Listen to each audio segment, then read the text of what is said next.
Today is Friday, July 10th, 2026. Coming up from Roland Martin Unfiltered, streaming live on the Black Star Network. I am here in Houston, where a new app is launching that is going to make it easier for Black-owned businesses to be able to tap into local, state, and federal contracts all across the country. We'll explain to you more about that later. On today's show, attorney Ben Crump, who is the family attorney for the Nolan Wells family, will join us because of the latest in the case of a young African-American in Mississippi who died while going voting with several white friends of his. Also, on today's show, Donald Trump clearly wants to steal the next election. He has fired 3 of the administrators tasked with helping states with the November election. What the hell is going on? We told y'all what they're trying to do to rig this process. Also on today's show, University of North Carolina-Wilmington said a scholarship for Black students would have to be changed. The Black family says, no, we're not doing that. That $1 million is likely to be going to Howard University. Also, the alums of the South oldest HBCU, North Carolina Shaw University, don't have faith in their administration when it comes to making financial decisions. We'll talk to the founder of the alumni group. Also on the show, we'll hear from Virginia Attorney General Jay Jones as he talks about how he continues to battle the Trump administration when it comes to civil rights and other issues as well. Folks, it's time to bring the funk. I'm Roland Martin Unfiltered on the Black Star Network. Let's go. He's got it. Whatever the miss, he's on it. Whatever it is, he's got the scoop, the fact, the find. And when it breaks, he's right on time and it's rolling. Best believe he's knowing. Putting it down from sports to news to politics. With entertainment just for kicks, he's rolling. It's on go, roll, y'all. It's Roland Martin, yeah. Rolling with Roland now. He's funk, he's fresh, he's real, the best, you know he's Roland Martin now.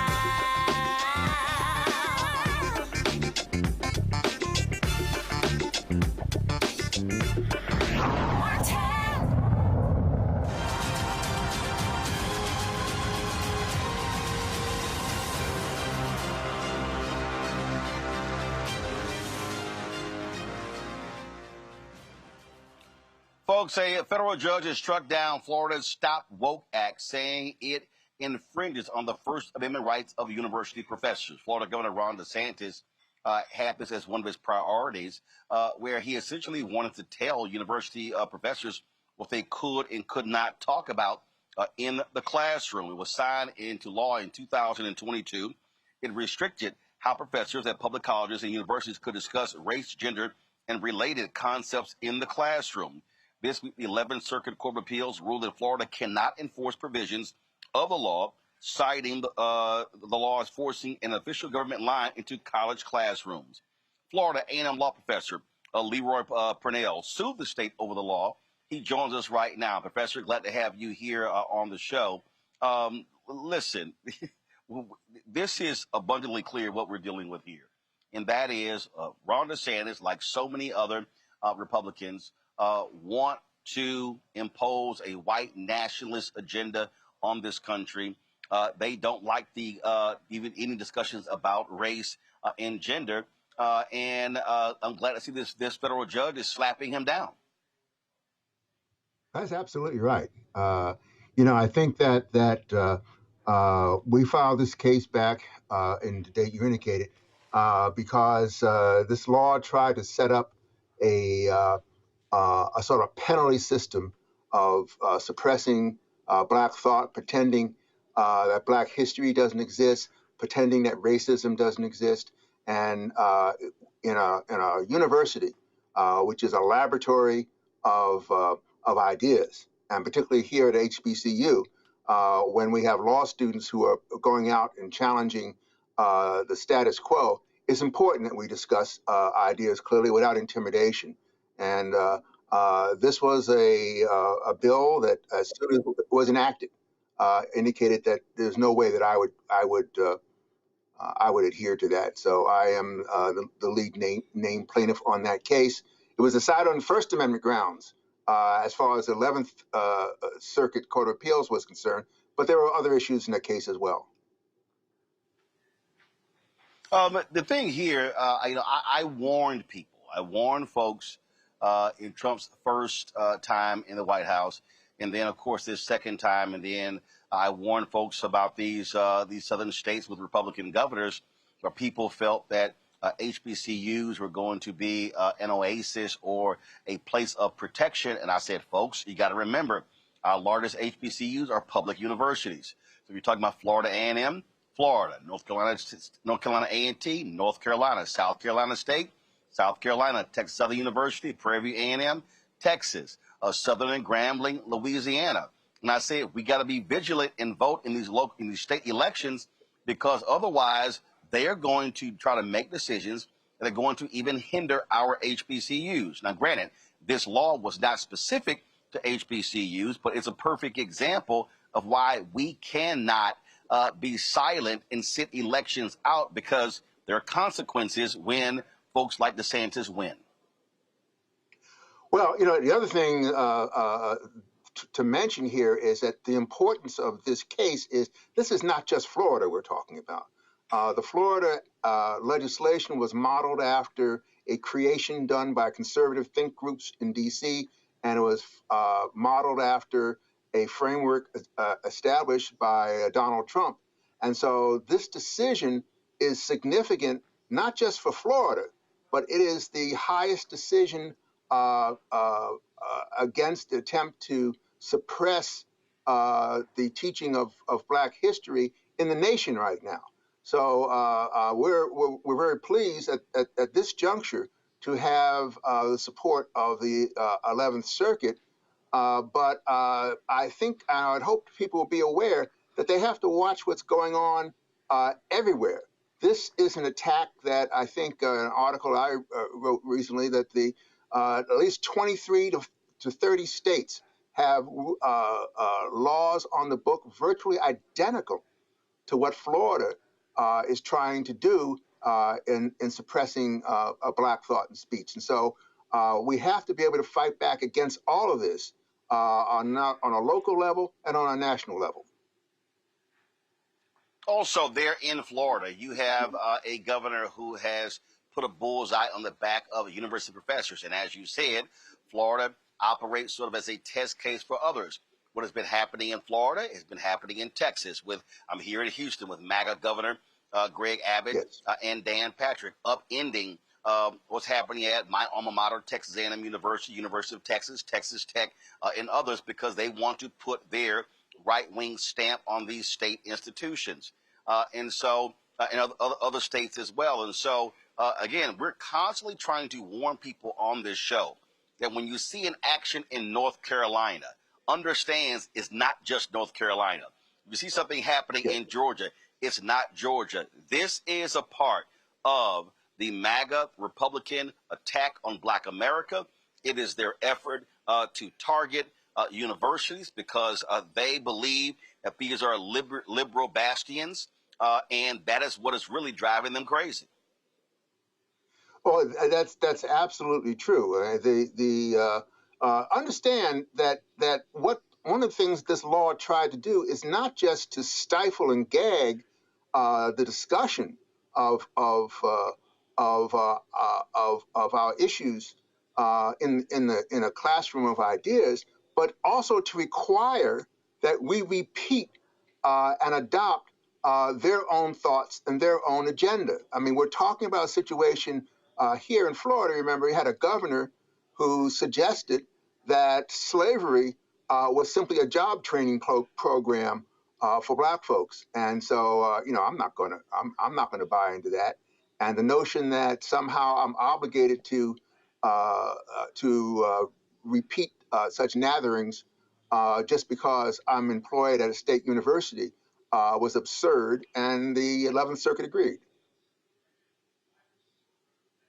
One of the things that also, before I go to my panel with questions, one of the other things that jumps out, and let's just be clear, what DeSantis and these other Republicans want to do, they want to force folks like you and others to retire.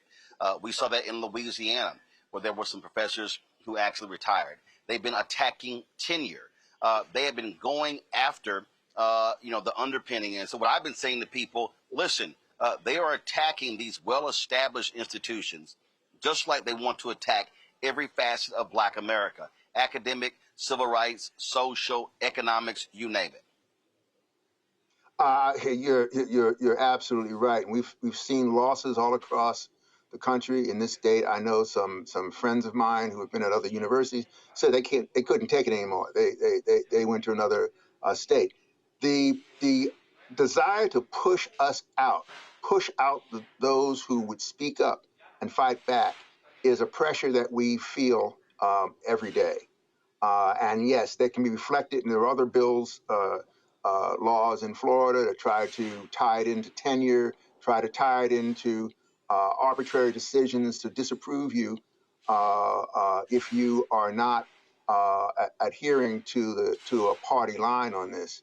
And one of the positions I've taken on this, and I've said it in other contexts, is that what they're really asking of us is to be a form of slave. One of the hallmarks of being of slavery was you had to remain silent and repeat whatever the master told you. Well, that's not going to happen for a lot of folks. Not going to happen for me. And I think that this attempt to relive and bring back the good old days, at least what they thought were good old days, is a war that we cannot afford to lose. And so we do have to pay attention. The other thing one of the things I want to mention is this is not simply a matter of the need of faculty to express themselves. Students want to be taught. Students want an opportunity to talk about these things. Students want an opportunity to address the problems in our country. You can't mandate silence and prevent that. I want to bring my panel right now. Joining us on today's show, Candace Kelly, legal analyst and host of Takeaway with Candace Kelly out of South Orange, New Jersey. Matt Manning, civil rights attorney out of Corpus Christi, Texas. Michael Imhotep, host African History Network show out of Detroit. Candace, you first. Well, listen, as a professor, I know, like you said, let me just echo that students do like to express themselves, and they like the opportunity to have different viewpoints. That is the whole point.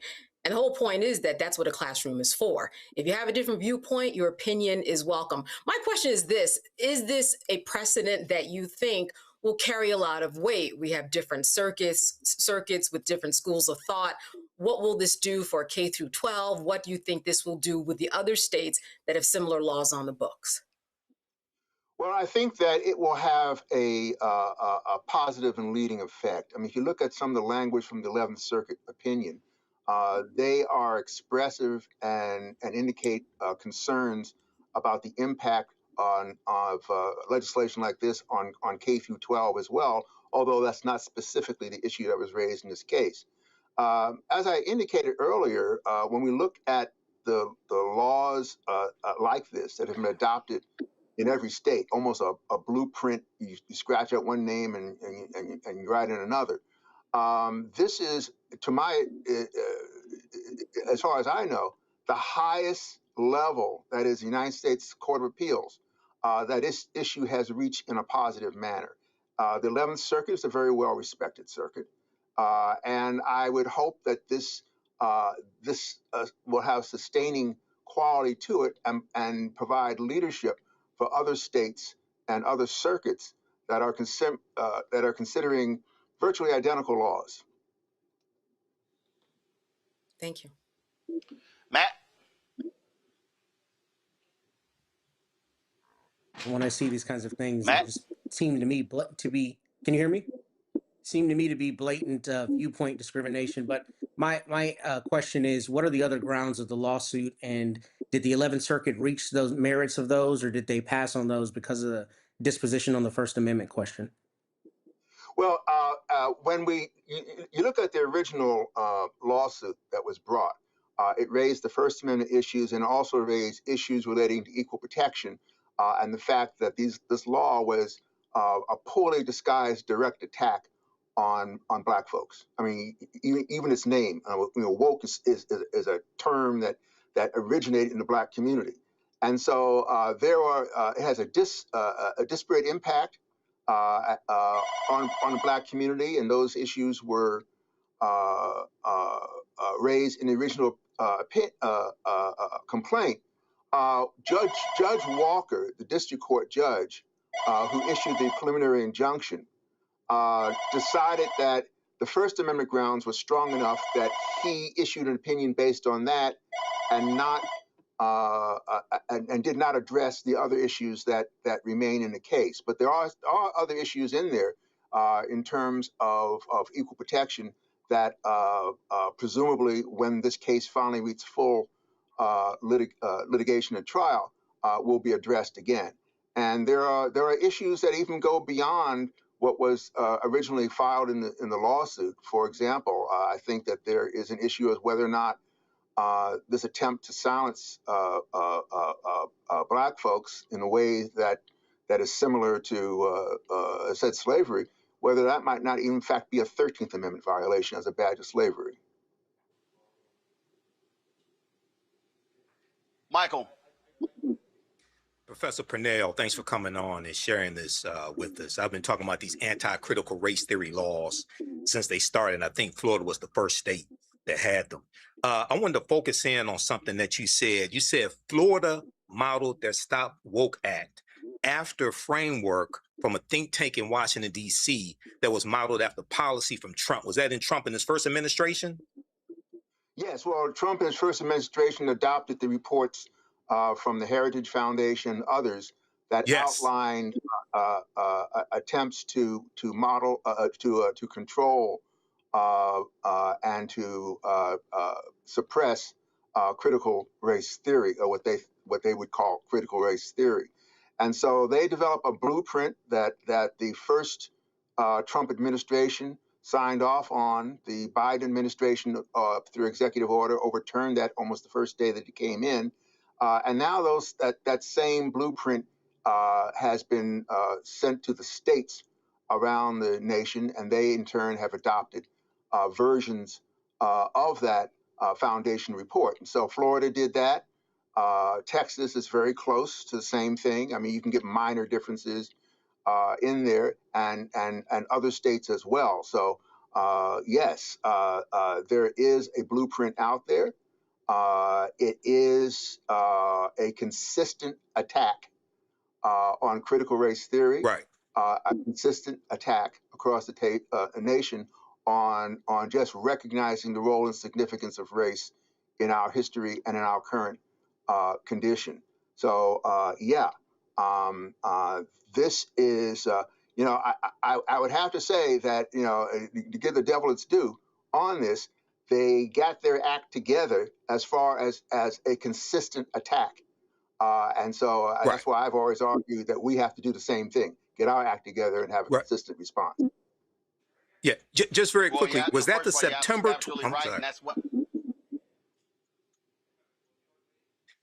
Just very quickly, was that the September 2020 memo that Trump issued that banned critical race theory being used in federal training for federal employees? Was that the policy from the Trump administration you're referring to? Because when Biden came in, he rescinded that memo. Right, that's correct. Yes, that was certainly one of them. I mean, I don't have I wrote an article that sort of identified those. I don't have it in front of me right now, but yes, that was one of them.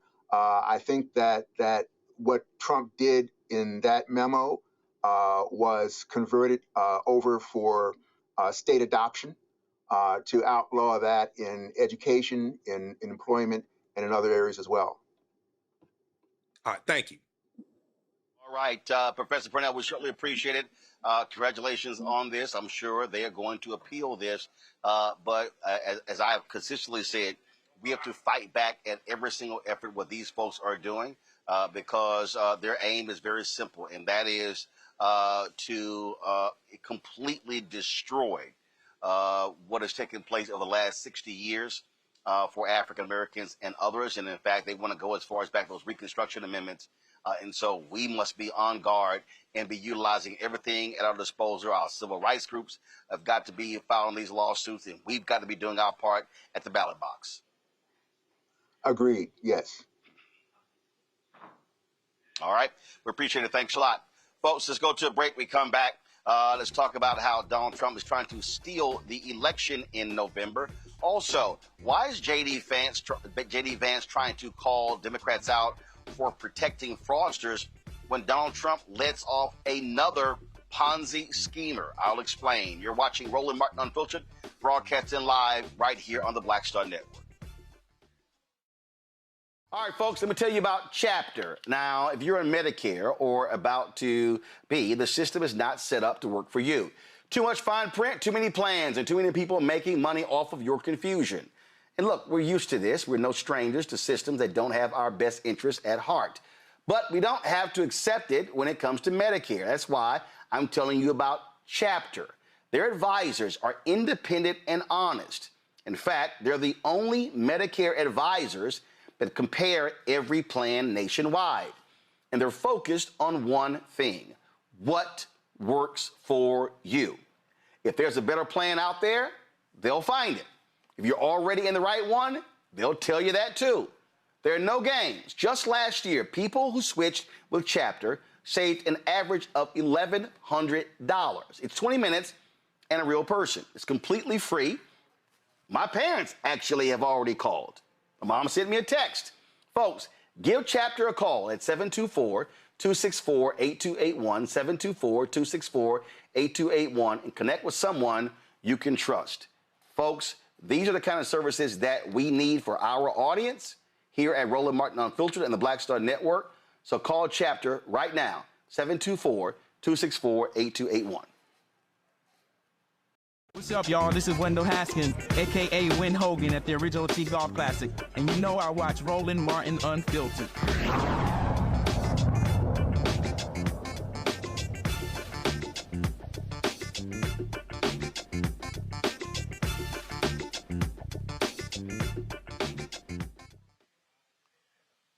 Folks, Donald Trump has fired the 3 remaining members of the Election Assistance Commission. That commission is responsible for helping state governments and local officials with funding and security recommendations for elections.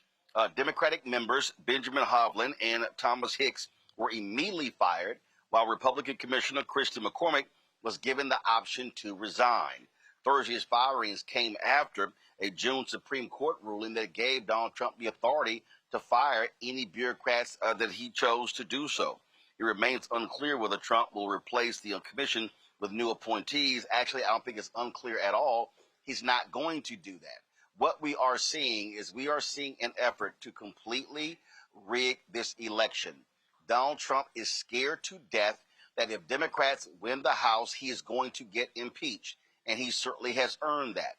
He also wants to control the Senate because that's what will determine Supreme Court nominees as well as other nominations to his administration. Let's go to my panel here. Matt, it is without a doubt that Supreme Court decision and other decisions has empowered this thug in chief to do what he wants to do and to sit here and fire the folks who oversee the nation's elections. That tells you exactly who he is and what his focus is. You're exactly right. And it's completely indefensible. It is solely a political move. There's not any justification that you can come up with that is in any way compelling for doing this, especially as close as it is to the election. There's a couple things I'm interested in. First, I did not know that there was a resignation of actually a Republican commissioner before he fired all 3 of those people. So I'd be interested in knowing what the basis was behind that, number one.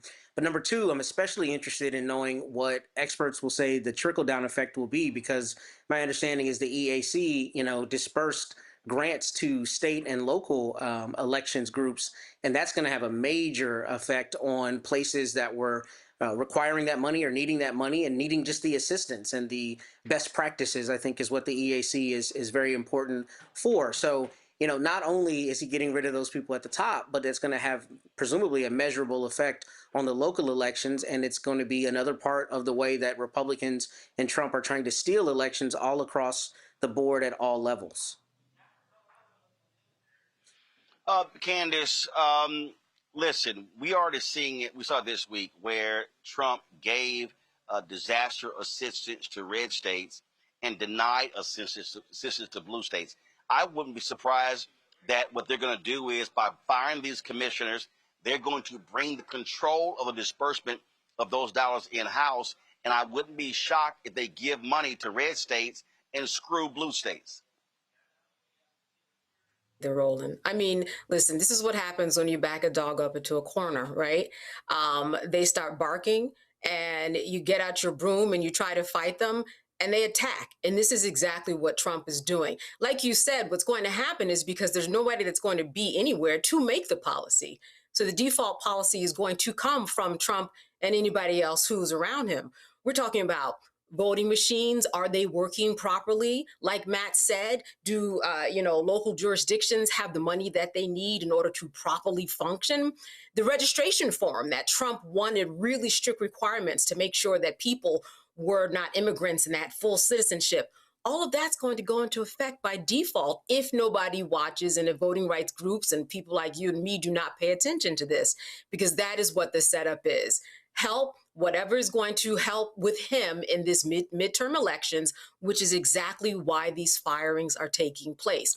He is scared. He's scared for the ultimate outcome, like you said, because impeachment is on the table. But this is not surprising. And anything that we see from Trump on any day is not surprising. But this is a power that was given to him. Let's start there. We saw what he did in terms of stacking the courts to make sure that he ultimately got to this point. This is exactly what he wanted. And by default, there will be default policy while nobody's watching, but enough people are watching. Michael. Yeah, Roland, this is another move by Trump, like you said, to try to avoid the inevitable. He's scared to death of the 2026 elections.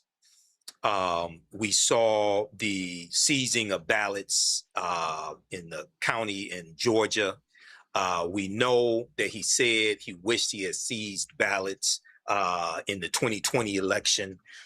So I think you're going to have state attorney generals pushing back on this, fighting back on this.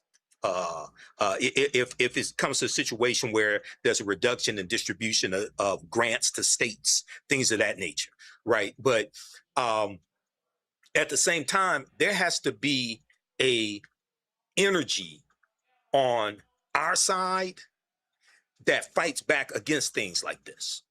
So there has to be, connecting this to the segment with Professor Purnell. This is straight out of Project 2025. Okay. And it's like, people on the ground have to really understand how to connect the dots, because Black people are in the crosshairs.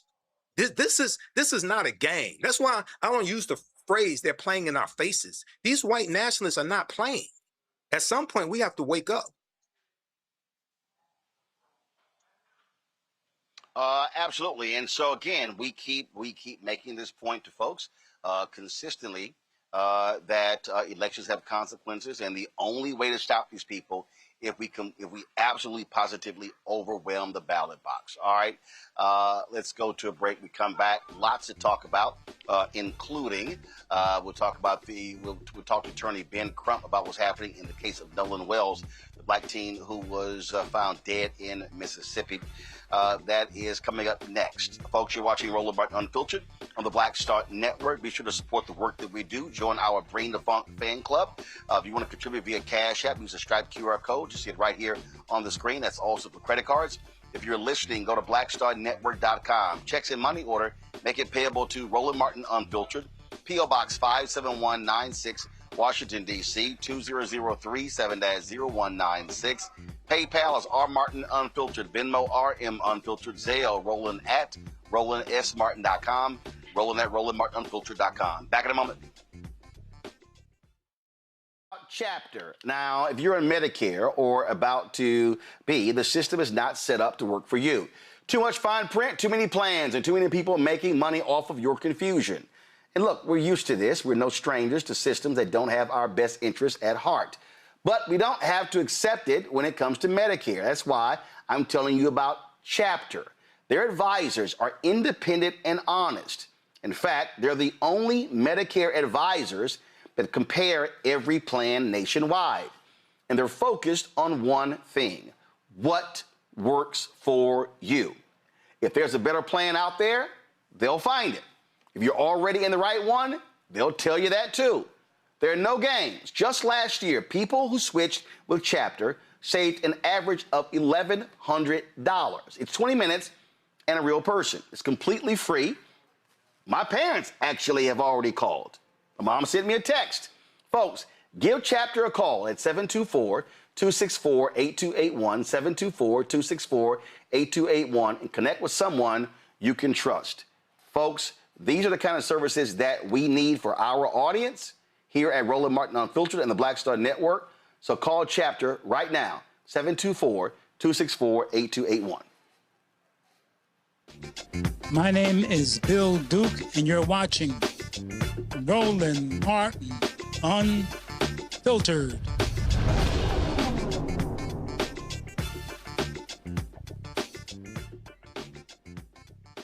Folks, we continue to seek answers into the mysterious death of Nolan Wells, the 18-year-old African-American who was found dead in Mississippi after he went out boating with a group of white friends on July 4th. Independent autopsy is being done on his body. The Mississippi officials say they continue this investigation.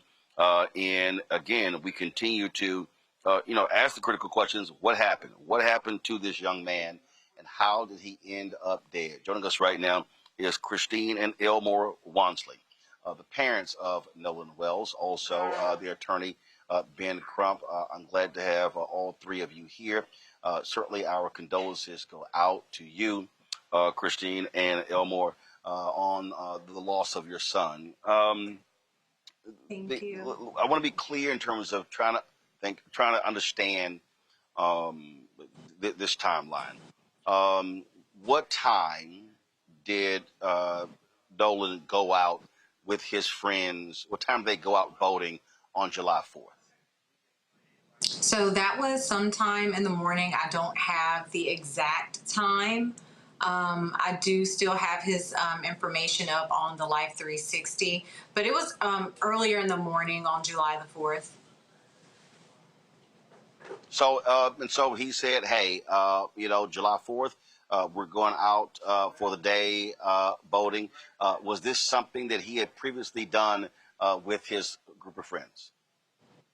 Yes, it was, and there was no issues, and my son came home. So, did he indicate for you what time they're going to be coming back?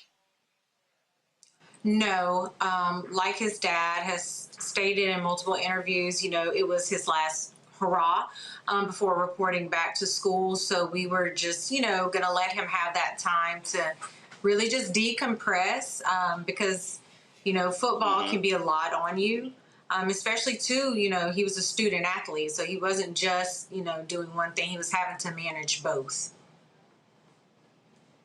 So the evening arrives. All of a sudden, it's getting darker. You have not heard back from your son. What then happened? What time did you and your husband begin to get concerned when you had not heard from or seen Nolan? So honestly, we got concerned when we got the phone call. There have been times when Nolan has come in later because he and his friends are, watching movies or, again, at some type of party. So, that wasn't necessarily uncommon. But when I saw his friend call me, my heart dropped because I knew something was wrong. His friends do not call me like that.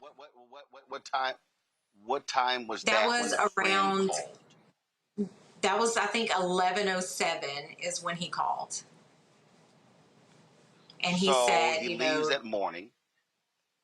Go so ahead. he Go left ahead. I'm sorry. the evening before. So him and his friends, they all stayed the night at one of the other friends' house.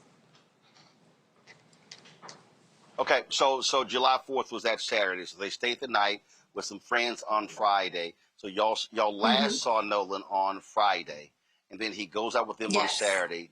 Around 11:07 p.m. on Saturday, then you get this phone call. We've heard about them having his cell phone. When did they turn over his cell phone to you and your husband? So they actually gave the cell phone to my friend. Whenever I got the call that Nolan was missing, I was like, you know what, let me call my friend Tashima, because her sons, Jalen and Javon, Nolan actually, those are the guys he actually grew up with, right? Like from playing City League on up. We were very familiar with Jalen and Javon and their mom. You know, again, they're friends of ours. And so I called her and I was like, hey, have you seen Nolan? Can you ask the boys? Have they talked to him? And she was like, you know what? And the boys, of course, they were like, no. So they're pulling up their location tracker on Snapchat, because they all follow each other. And they, you know, were able to help pin. I'm pulling mine up on Life 360. So between the two, you know, we were able to determine where his phone was, which is not where his car was. So the car and the phone were in two separate locations.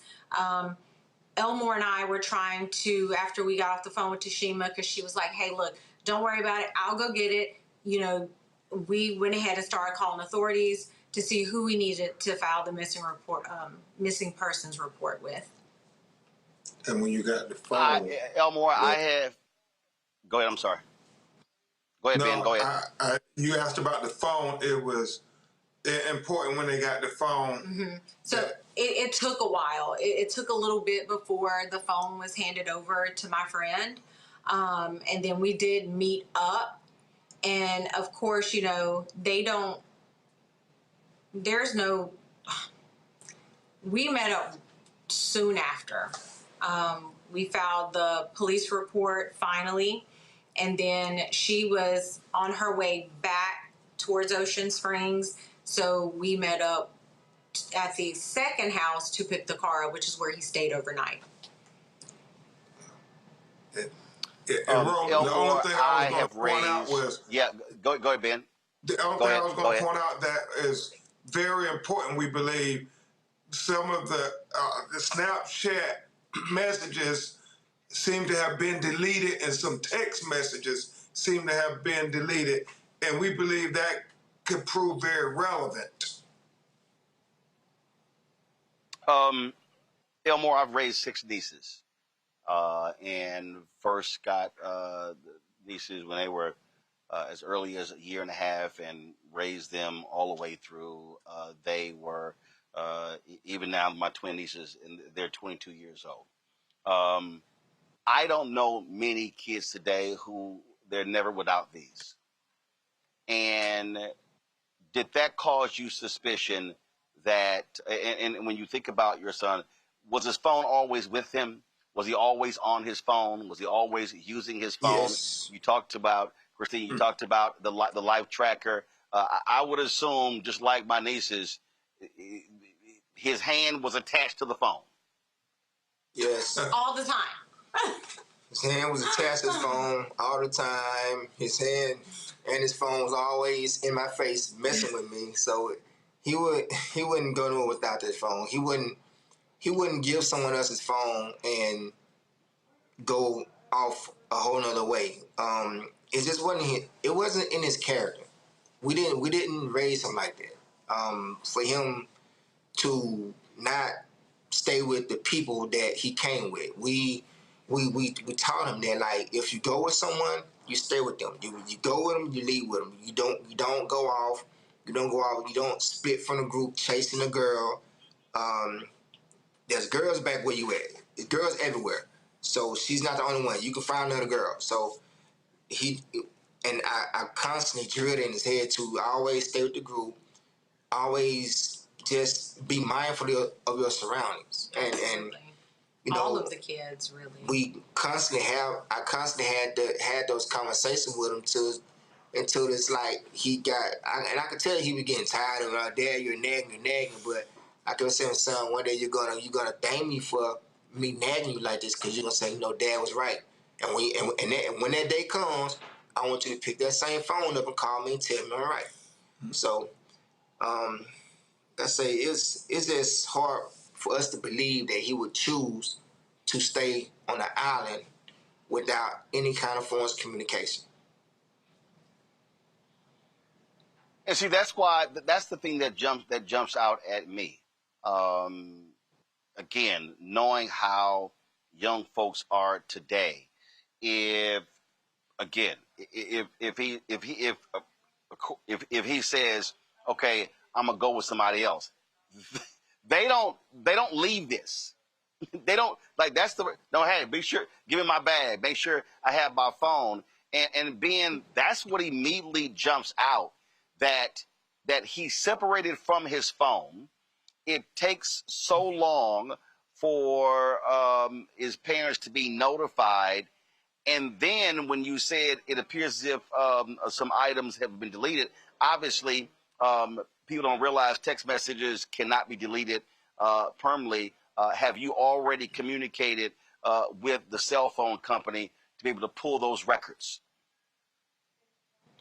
Yes, we are reaching out to experts to try to not only retrieve the deleted Snapchats, but the deleted messages, because we know on the video rolling that's been circulating all around the internet, we know there was some kind of argument where you heard Nolan saying, give me my freaking phone. What are you freaking doing? And then for him to not come back, but his three friends who were in the boat with him all come back with his phone, and he comes back a couple of days later on the shore dead. It doesn't add up, and it makes it hard for the sheriff to say, well, there's no foul play that we found. Well, that's foul play there. When you're talking about an argument over a phone, and then they take his phone and leave him on an island, it makes you scratch your head and say, this isn't adding up.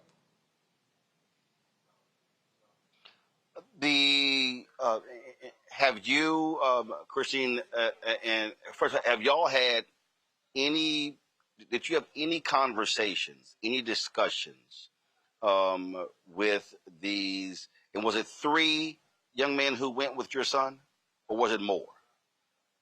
I think I'm pretty sure there were probably more present. 3 of them have reached out. And I know, and I've been sitting here kind of trying to go through all the facts and everything, because again, we're still grieving. Like it hasn't even been that long since our son, 4 days since he's been found. But I think maybe two or three parents have reached out. And I'm just, I'm in a mindset right now where I'm trying to protect my family. I'm trying to protect my peace, make sure my husband's okay.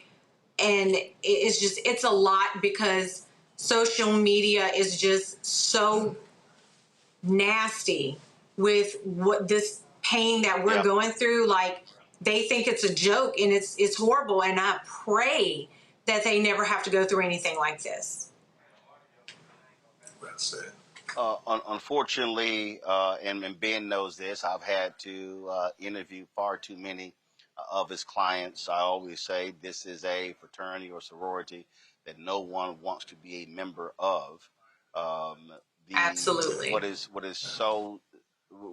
so difficult here, again, is sort of like there's this fog, if you will. When you said that they've reached out. The only explanation given was that, and did it come from his friends that he just decided to stay? That was it? They didn't convey anything else? Yes, that was it. They said that that he wanted to stay and hang out with this girl named Katie, and also, and this was the initial conversation, me being alerted to him being missing. It was, oh well, Katie's also missing, but we don't know who she is. Like, that was our first time kind of seeing her, type of thing. So then when I'm going to social media, wow, I'm coming from a place with information that was given to me by people that were there. Ben, and you mentioned the video circulating. That appeared to be a lot of boats in that area, and they were shooting video. In terms of this investigation, are you troubled by the lack of urgency that you're hearing from this sheriff, who's just sort of being somewhat nonchalant about what took place with Nolan Wells 4 days ago, or 6 days ago, if you will? Yeah, Roland, we're very concerned because from the very beginning, his response was that, well, we don't think it was foul play. Well, how do you know? You haven't even investigated anything. And that video certainly makes you think that there's something that doesn't pass the smell test. And the fact that you have the young lady who said that Nolan said he was going to get back on the boat with the boys, and then the boys said, no, Nolan told them that he was going to stay with the girl. Which one is it? Somebody must not be telling the truth. And again, we cannot overstate it enough. What 18-year-old teenager says, I'm going to stay behind on the island and don't ask for their cell phone?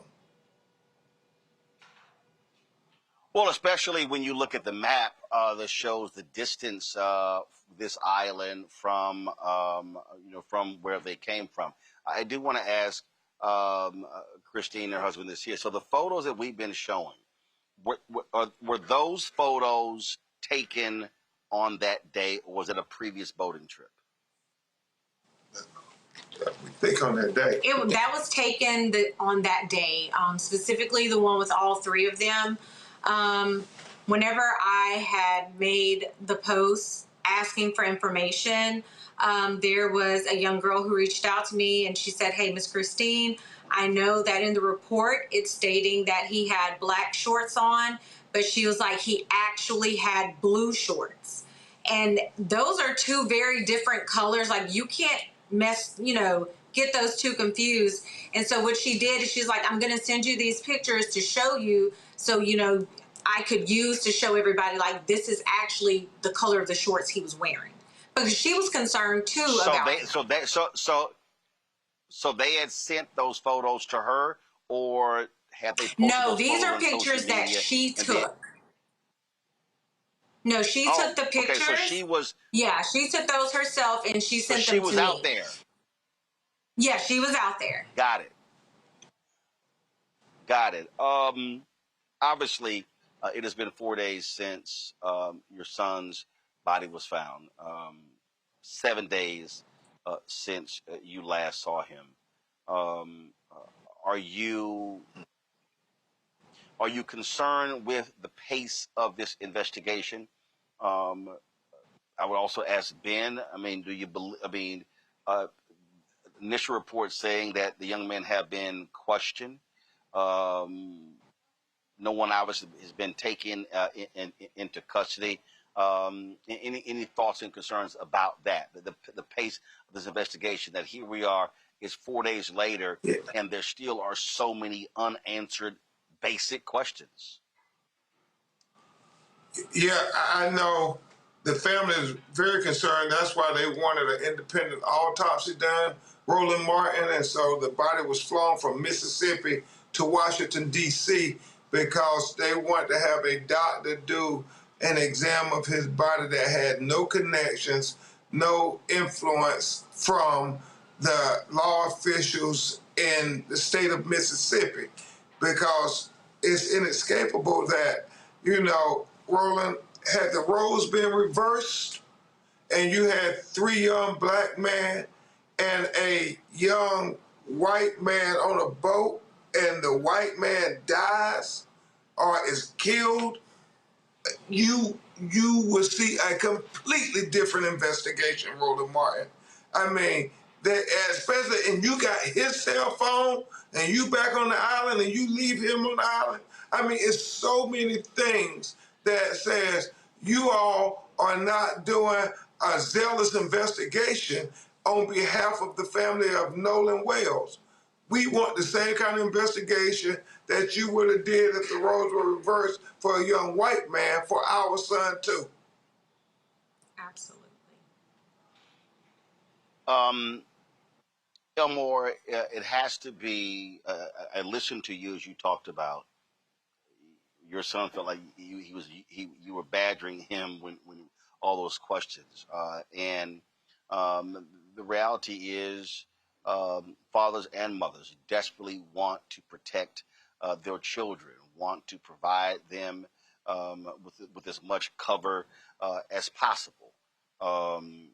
And so, as you think about those many conversations, you absolutely believe that you gave your son so much information that you don't believe for a second that he would decide on a whim just to make some crazy decision and just go off with some other people he had no idea, didn't know who they were at all. I believe, I gave my son, like I said, enough information to not do that. He had too much at stake. He had a plan for his life. He knew what he wanted to do. He knew what he had to do coming up that following Monday, which was get down to business so he can get on with his life and get his future started. So for someone to tell me that Nolan decided to stay on the island to chase a girl, I do not believe you. No one is going to get me to believe that, not one bit. No, I can't believe that because he wasn't raised like that. I had him super focused on what he wanted to do. He was finally buying into what I was talking about as far as sports and business and really taking it serious and understanding that if he wanted it, he had to put in the work. Just a couple of questions left. Christine, you talked about how nasty folks are on social media. It has to be extremely painful and difficult for you and your husband to see people who you don't know, who don't know you, who don't know your son, question you allowing him to be around white teens, questioning how you raised your son. What I would say to that is the amount of love and support that we've received from our local community, people outside of our community, and even his friends, it's a testament to his character. It's a testament to us as parents. And this is the thing. I would never, and my husband the same, we would never tell our child, any of our children, you are not allowed to associate with this person over here because of the color of their skin or because this person over here is purple. Absolutely not. And just the way Nolan's heart was, he was a friend to everybody. Like, he was just, his heart was that big. So, like, I don't care. Because at the end of the day, I know we did everything we could as parents, raised our children as best as we could. We have always told them to be kind, caring, and respectful to others, no matter who they were. And that's the way we were raised. So if anyone has an issue with that, then that seems like that's a you problem, not a us problem. Ben, final question for you. have you gotten any indication? First of all, Ben, who's leading this investigation? Is it the sheriff or is it the Mississippi Bureau of Investigation? I think at this time it's still the sheriff, because the sheriff is the one who's making the statements. The sheriff in Jackson County, Mississippi.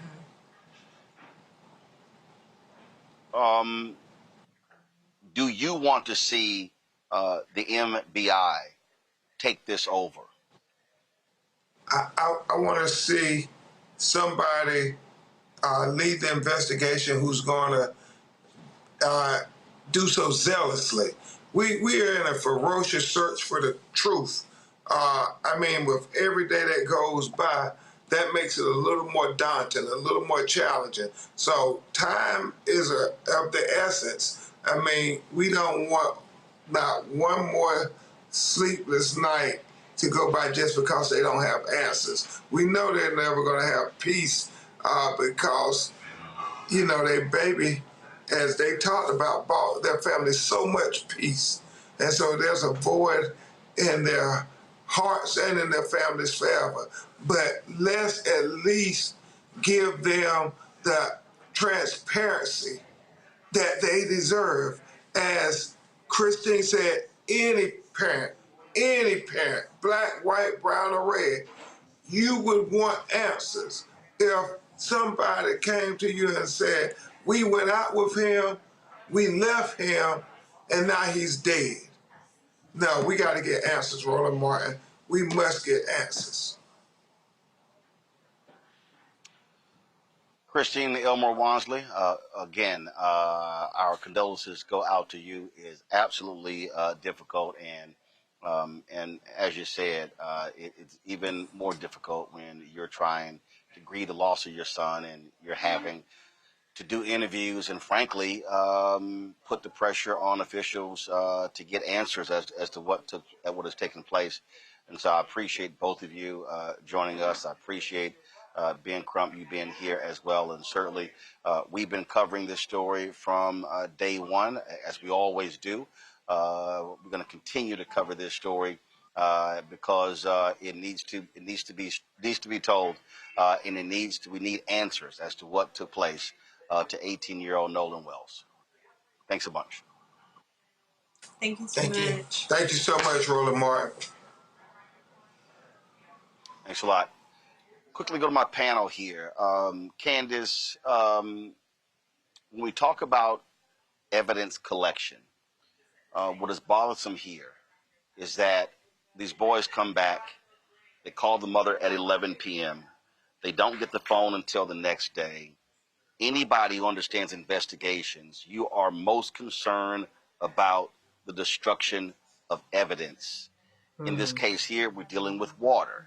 And so now, again, you don't know. Did they change clothes? Now you're talking about, where was there a fight? Scratches on their body. What kind of interviews took place from the authorities? There's so many people. There's so many things here at play that could determine not knowing what actually happened. Yeah. And you said the key word there, and that is the evidence, because the evidence begins right now. And if there are any lawsuits, that's what this part and this time is for, to collect the evidence and make sure that people are held accountable so that evidence plays out well in court, whether it's a wrongful death suit, a negligence suit, or any other criminal action that comes down the line, which there probably will be. Now, I'm not sure, and this is a question that I wanted to hear from them, and maybe you know this, if any of those young men that were with him did get legal representation. I've heard it. I'm not sure but to search for an attorney and not be as part of the search party is ridiculous. And that is evidence. And that is evidence that it goes against any story that they have. At this point, it seems to me, I think about it this way, Roland, when you want to punish a child that's 18 years old or 8 years old, the first thing that you do is you take away that phone. And we know that there was confirmation from Crump. There was, audible. You could hear audio that was confirmed that was Nolan, that he did say, give me back my freaking phone. why were they punishing him by keeping that phone away from him? There's something that somebody is hiding. This is what we know. And it all has to do with that phone. The fact that they went home, sat on that phone, that a friend of hers had to go retrieve the phone. Nobody offered that phone up. Are you kidding me? This is all the evidence building that is not going to play well for those kids in court, which is why one of the kids' mothers, that judge whose name escapes me, that's why she started her evidence and seeding of it now. That my child, he's been cooperating with everyone and everything is fine. And maybe I canceled my Facebook account, but don't take it personally. People out there are mean. Everybody is pulling together their evidence, and that's where we are. And it does not look good. It is because of that phone. It is because of that. That phone is telling the story, and it's going to tell the story in court. Matt. Yeah, I want to stay on that same thought. So I have literally proven a murder case off of deleted text messages from a cell phone. The police may not have thought they had probable cause to search the phone, but phones get dumped. So what people don't know is even if you delete messages or delete data on your phone, there are various levels to the phone where things are saved. So like I said, I literally proved a murder case off of deleted text messages. There's a lot of evidence surely in that phone. And there are a couple things I don't understand in this case. The first thing I don't understand is if you have a video that's contemporaneous with their time on the island with Nolan, and they come back with his phone and he's protesting them having his phone, you have a theft. So how you don't issue an arrest warrant immediately for the theft, how you don't decide to dump the phone, how you don't send an exigency search warrant to Snapchat, to social media, to the phone provider. I mean, they do that all the time. When somebody's missing and they have reason to believe there's been foul play, the police routinely do that, and the phone companies and other providers have a means whereby they can get them information in an exigent circumstance. Here, on the 4th of July, this young man goes missing. The family realizes he's missing. It seems to me the police had a number of things they could have done to truly investigate this and preserve that evidence. And, Ben Crump is one of the best in the country, so I suspect his team is going to do this. But the absolute first thing I would do is get a private forensic examiner on that phone. I would do a logical dump, a physical dump, find what is in that phone. And there may certainly be things that were deleted, right? And then even if those things are innocuous, right? Even if they're text messages that don't have anything to do about the conflict, then you have a question of chain of custody. Okay, y'all had this phone for X number of hours before it was provided to his family, and there's something that was deleted that was sent after the time Nolan had the phone, or rather deleted after the time Nolan had the phone. It stands to reason you got tampering with evidence. So maybe, this is something the Mississippi Bureau of Investigation will have to get into, but police officers do these things routinely, and I think what this might be is a situation where they want to take the path of least resistance and assume there's no foul play, despite the fact that they had incontrovertible evidence that this young man was not only in a conflict, but that they had expensive property of his, which they would normally call a theft. So how they didn't go down that road, I don't understand. Hopefully Ben and his team are able to develop some of that, and that evidence has been preserved despite presumably someone trying to delete it or otherwise obscure it. Well, Michael, what's so bothering for me is for a sheriff to say, we don't believe there was foul play. I'm sorry. An 18-year-old, extremely healthy young man goes on an island with friends, doesn't come back. They come back. He's missing. And I'm sorry, that's called doubt. That's called suspicion. And so you don't just come out and just make that kind of statement. That raises questions as to the thoroughness or the quality of the investigation that this sheriff is going to actually conduct. Yeah, Roland, I agree. I think it's premature to say there's no foul play suspected. You could just say we haven't been able to conclude that at this point in the investigation. The other, so I watched the press conference. Or you simply say this, or you just simply say this is under investigation. This is under investigation. You don't give a definitive statement like we don't believe that was foul play. Right. So I agree, Roland. I watched the press conference today. I also saw the interview this morning on Good Morning America that Nolan's parents did along with Ben Crump. And I watched the interview on CBS this morning. And I have like 15 questions, but I'm only going to ask 2. So I heard you, Roland, say that someone called the parents at 11 p.m. Was that to say we have Nolan's phone, or what was that call regarding? Well, the mother answered that. She said that the call she got was that Nolan had not come back with him. Right. Okay. Now, one of the questions I had is when the father went to go retrieve the phone, the boy or the man or the young man he retrieved the phone from said Nolan was like a brother to me. No, the father. And No. The father didn't go retrieve the phone. The mother said a friend of hers was the one who went to go and retrieve the phone. Okay. I misunderstood it at the press conference today. Okay. Yeah. Well, again, I didn't see that. Here's the deal. I didn't see the news conference. I'm just simply saying what the mother just said, and I just interviewed her. So in terms of, so I don't know that. But so the bottom line is here. Okay. Clearly, they're not giving answers as to what actually is taking place. It has been 4 days since his body was found.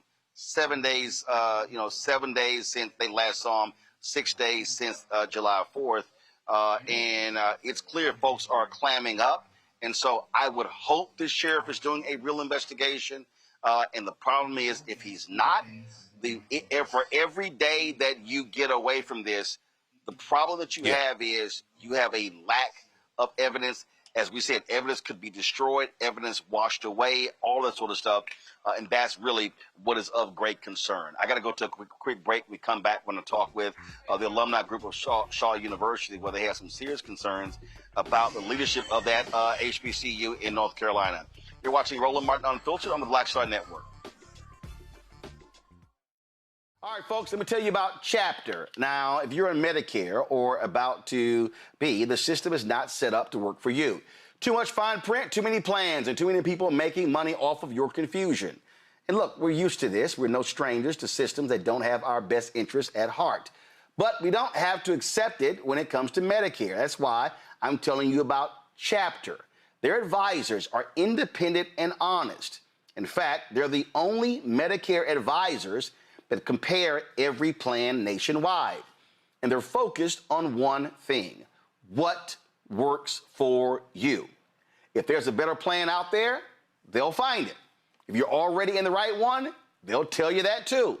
There are no games. Just last year, people who switched with Chapter saved an average of $1,100. It's 20 minutes and a real person. It's completely free. My parents actually have already called. My mom sent me a text. Folks, give Chapter a call at 724-264-8281, 724-264-8281, and connect with someone you can trust.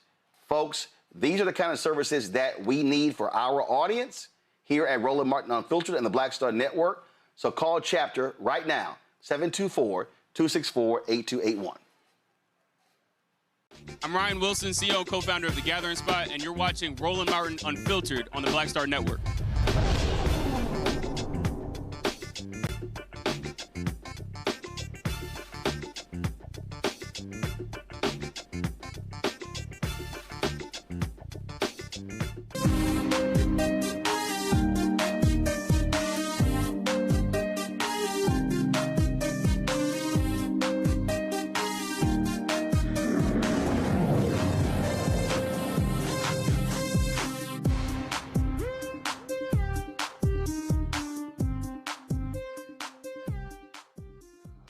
The alumni and administrators at Shaw University, North Carolina, are at odds over how the university is being run, specifically when it comes to its operations. The alumni said leadership is not being transparent about it increasing debt. Also, the sale of the school property and the 2023 Shaw U district rezoning plan. Some alumni fear that their beloved university could meet the same fate as St. Augustine's University. We've been covering the drama with that university. Eugene Myra is founding member of Save Our Shaw. He joins us now. Glad to have you here. Eugene, so what exactly is the issue, this concern that you and others are expressing? So, Roland, the rezoning happened a few years ago, and Dr. Dillard said we were supposed to see a public-facing master plan by last year. So, and mind you, Dr. Dillard's contract actually expired in June. So she had a town hall, an alumni town hall. She didn't bother to invite the alumni association, but she had an alumni town hall and said that the board approved a $550 million master plan in February of last year. But yet, we still haven't seen this master plan for the university, which I need to go back and state that there is a such thing as a campus master plan, but Dr. Dillard chose and the Board of Trustees chose to go with a Shore U business district, which in fact may be a violation of the charter, which states that Shore's land is to be utilized for institutional purposes perpetually. Okay, so you're saying that a master plan for the campus is different from this Shaw U business district. No, we're still waiting to see the master plan. We haven't seen a master plan yet, but as they're prolonging the presentation of this master plan, we're coming across deeds where Shaw's assets are continuously being sold. Shaw's assets are being sold off, and our debt continues to increase. Remember, at the CARES Act landed the Titanic for us. But just last year, Dr. Dillard and the board took out a loan for $20 million, putting up all of Shaw's real estate for $20 million. And I stress the $20 million because just down the block from Shaw, 1.3 acre of land sold for $21 million. Okay, so you mentioned the CARES Act, and so what was your point? Was your point there how much money Shaw was able to get from that should have assisted them in stabilizing their finances? Exactly. Once we were 20 plus million in debt, the CARES Act wiped that debt out. And I believe the year may have been 21 or 22. And I believe Shaw's surplus was like $21 million. Next year was like a surplus of $600,000. Yeah, I'm looking right here. I'm looking right here. I have the spreadsheet. Shaw received $44,188,477 and 1 cent as a result of Cap 1, F1 forgiveness, CARES Act 1, CARES Act 2, as well as the American Rescue Plan 1, American Rescue Plan 2. And magically, 5 years later, we're back in debt. Assets are continuously being sold. But it's to the point now where the Board of Trustees is so dysfunctional. If you talk to one board member, you'll get an answer. Like a prime example, I'm asking them how many board members are showing up to the meeting. Somebody will say 8. Well, they've changed the bylaws where at quorum, you need 15. So I'm saying, how are y'all even having a meeting? Oh, well, Chairman Joe Bell has 5 proxy votes in his pocket.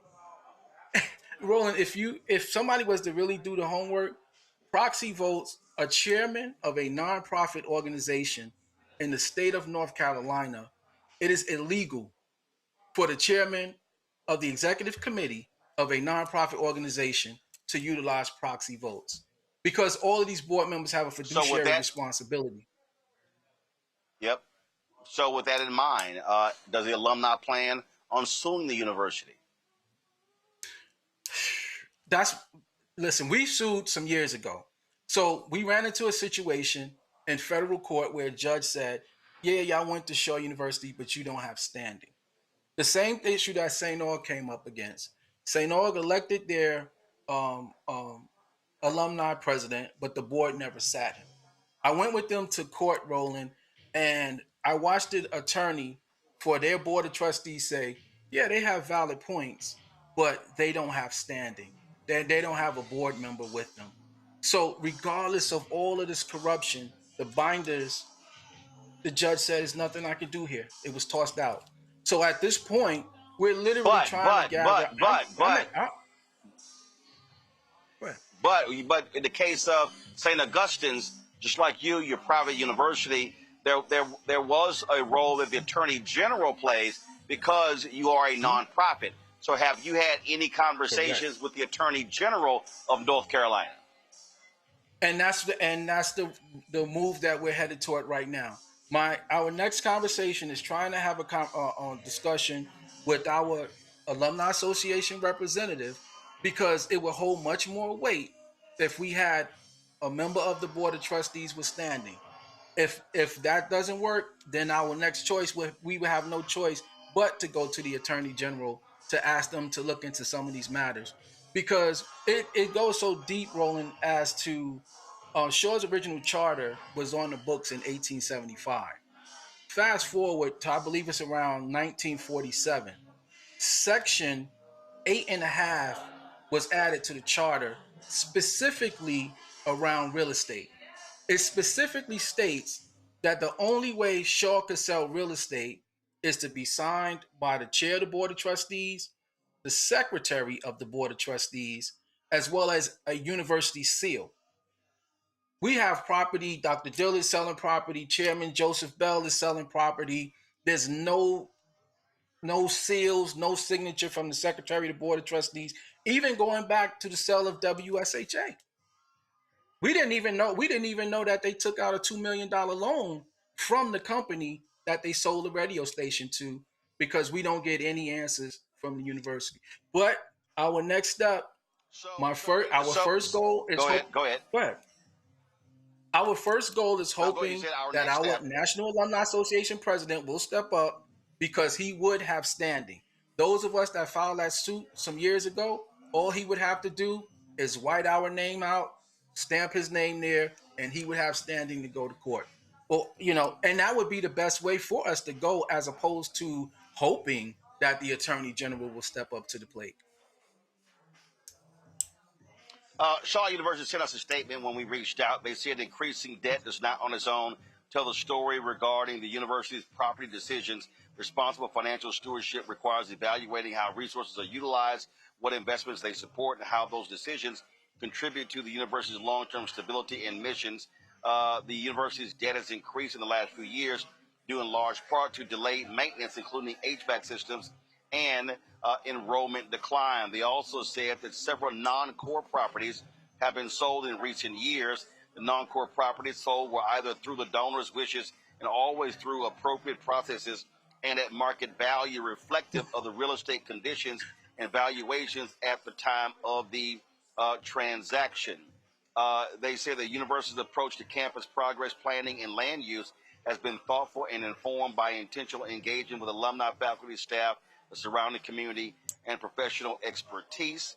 In 2019, Shaw University engaged the Urban Land Institute to provide an independent assessment and strategic recommendations related to campus development, land use, partnerships, and long-term growth opportunities. The resulting report is part of an extensive effort to thoughtfully evaluate how our assets can best support our mission and sustainability. They also addressed the issue of rezoning, master plan, and bylaw changes.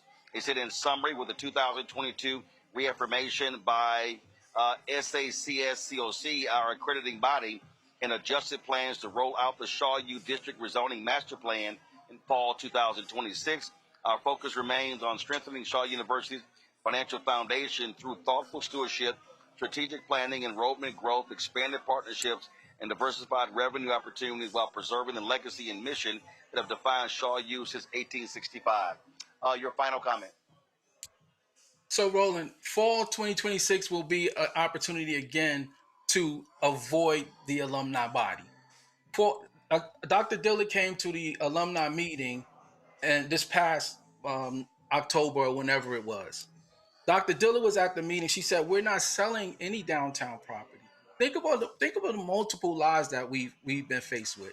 There's nothing left but downtown. There's nothing left but our down. Now the language is, well, we're selling non-core properties. Why they haven't showed that master plan is because it wipes out the entire campus. It wipes out what we know as the yard. It wipes out the latest dormitories that they built. The joke was Shaw University is one block. They are literally turning this into one block.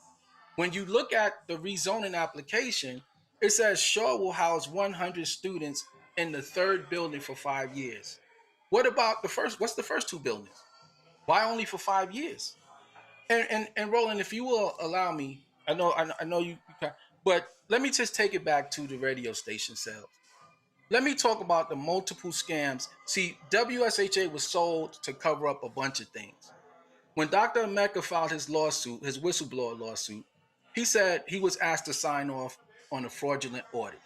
Dr. Emeka said his budget was $20,000 to $20,000, but they told him it was $500,000, and he had paid interns he never met. So somebody spent over $500,000, tried to pin it on Dr. Emeka. Somebody was receiving checks from WSHA, tried to pin it on Dr. Emeka, and then they would have turned this over to the Center for Public Broadcasting, trying to get matching funds. And when Dr. Emeka said no, even within his lawsuit, he was like, remember what happened to Dr. Ajay the years before for $400,000? This is why Shaw does not prosper, Roland. Everybody has their hands in the piggy bank. We need our board of trustees to leave. They've been there for more than Willie Gary, 40 years, Lorenzo Williams, 39 years, Tom Darden, 34 years, even our current chair, Joseph Bell, 28 years. Roland, our charter specifically says 3 years. These people have bastardized their own bylaws. They don't follow the rules to their own bylaws. It's to the point now where we're going to lose everything if we do not get rid of these people. These people have to go. The only reason to keep Dr. Dillard around for another year is not to focus on the master plan. It's to get this check that they're waiting for. Now, Roland, we had a fire in January. And turns out the buildings failed the fire inspection back in December. Come to find out, all of the dormitories have failed the inspection. So you're not keeping the kids safe. You're not bringing in any money. The endowment is shrinking. We didn't even get into the audit. They're borrowing money from the endowment right now, and there's $2.8 million that they took from endowment. You're not supposed to be able to do that. You have the class of 1971 focusing on finishing off their $1 million endowment with I believe they want to give like $250 million. They don't even know where the rest of their money is at. So at this point, Roland, we have to get the alumni together to either focus on getting our NAA president to file this suit, or we have to get the alumni together to pressure the attorney general to step up to the plate to investigate this scam, or else we're going to lose hundreds of millions of dollars in real estate. Hundreds of millions of dollars in real estate. All right, Eugene Mark, keep us abreast of what happens next. Thank you, Roland. I appreciate you. We appreciate it. Thanks a lot. Thank you. Folks, you can always count on Fox News showing their stupidity. They really hate smart people. They really like them dumb. Donald Trump likes them dumb. And if you want a good example of that, listen to this compilation of these idiots led by the chief idiot, Lawrence B. Jones. I will say this, that the college educated are the problem as well. The college educated are the ones that are buying into this. They're coming off the college campuses. They're being taught this new worldview. It's not like when we went to college when they had open debate. It doesn't exist. Well, I'll back you up on that, because if you look at Piker, he's got a lot of degrees. Of course. He spent his whole life in academia, as does Mondami. Right. These are highly educated people who come out with an agenda, and they're trying to make a difference in their 30s. Who's voting for these socialists? Highly educated. Brian likes to say overeducated. We had a nice gentleman in the audience who said he blames the colleges. They're learning a lot of this in college. They're not being taught what a country looks like under communist rule or under socialism. And also the wealthy are voting for them. American dream is dead if you don't want to work. Colleges have been conditioning kids not to. they've been taught the country stole the land, ripped the world off. So these lifelong students who got everything free at college feel like America owes them something, that they shouldn't have to earn it. They're getting a majority of their votes right now from the most educated folks. Some would say maybe over-credentialed educated folks.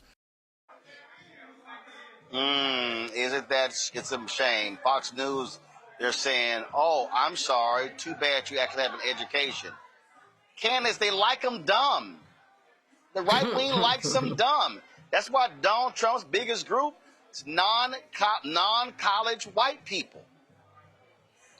And you know, there's another big point that I just have to bring up, and that is this. People who go to college and get out and have to pay those loans because the education system is so broken, and you have to, you know, end up paying $200,000 on a bill that started out as 40 after 15 years. They're trying to figure it out how to even get a job to pay that loan. It's all broken. So, you know, they're talking about one issue as if college educated people don't want to work. I mean, some of them don't. Let's be real. You know, just young people who get out of school. I know that. I've tried to give away jobs. But the other big portion of it is that they can't afford not to work. And they're trying to figure out how to pay off these student loans that are like an albatross around their neck. So there are a lot of issues that have nothing to do with the learning or knowing more about socialism or communism. This all ties into the subject that we were talking about earlier, and the No Woke Act, and making sure that professors are, you know, have their First Amendment rights limited. It's all connected. And the truth is, when you get into the schools, whether it's K through 12 or whether it's on a university level, you can change minds. And that is the problem for them right now. They're scared that people are so educated. And when you're educated, you actually do know better. And that's what they're up against.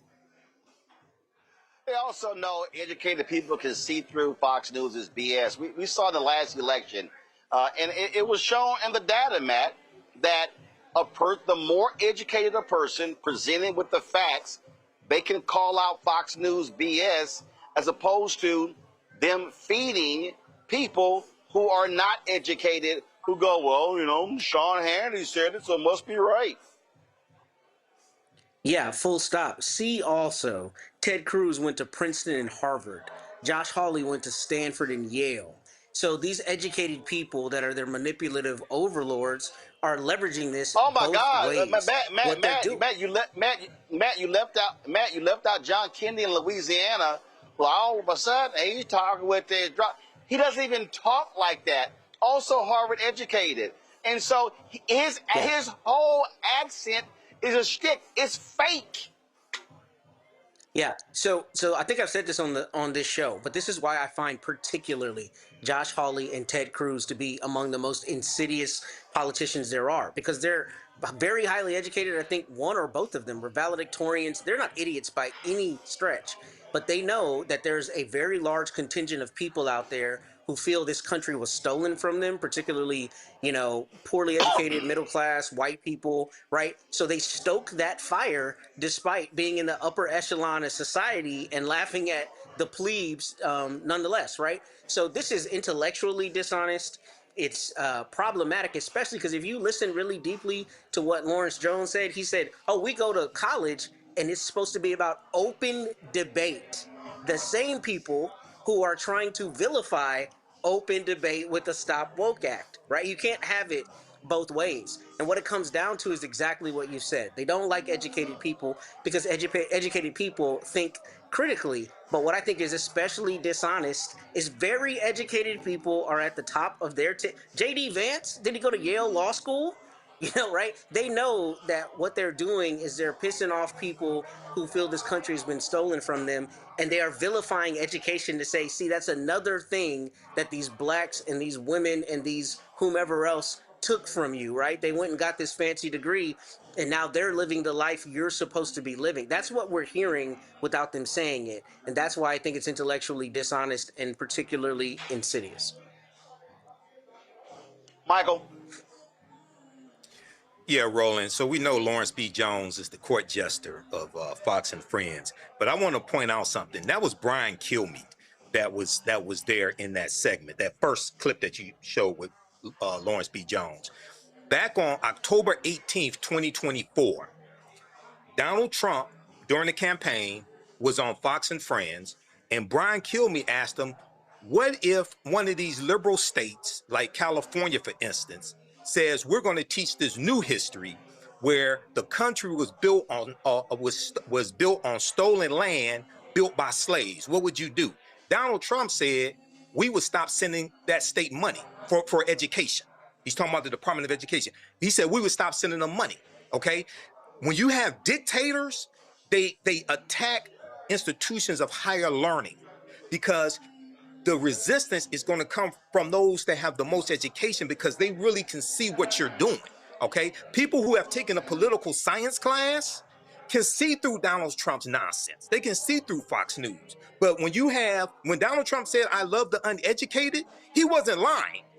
He usually lies, but he was not lying when he said that, because he can deceive them. And the proof that he could deceive them is what happened January 6, 2021.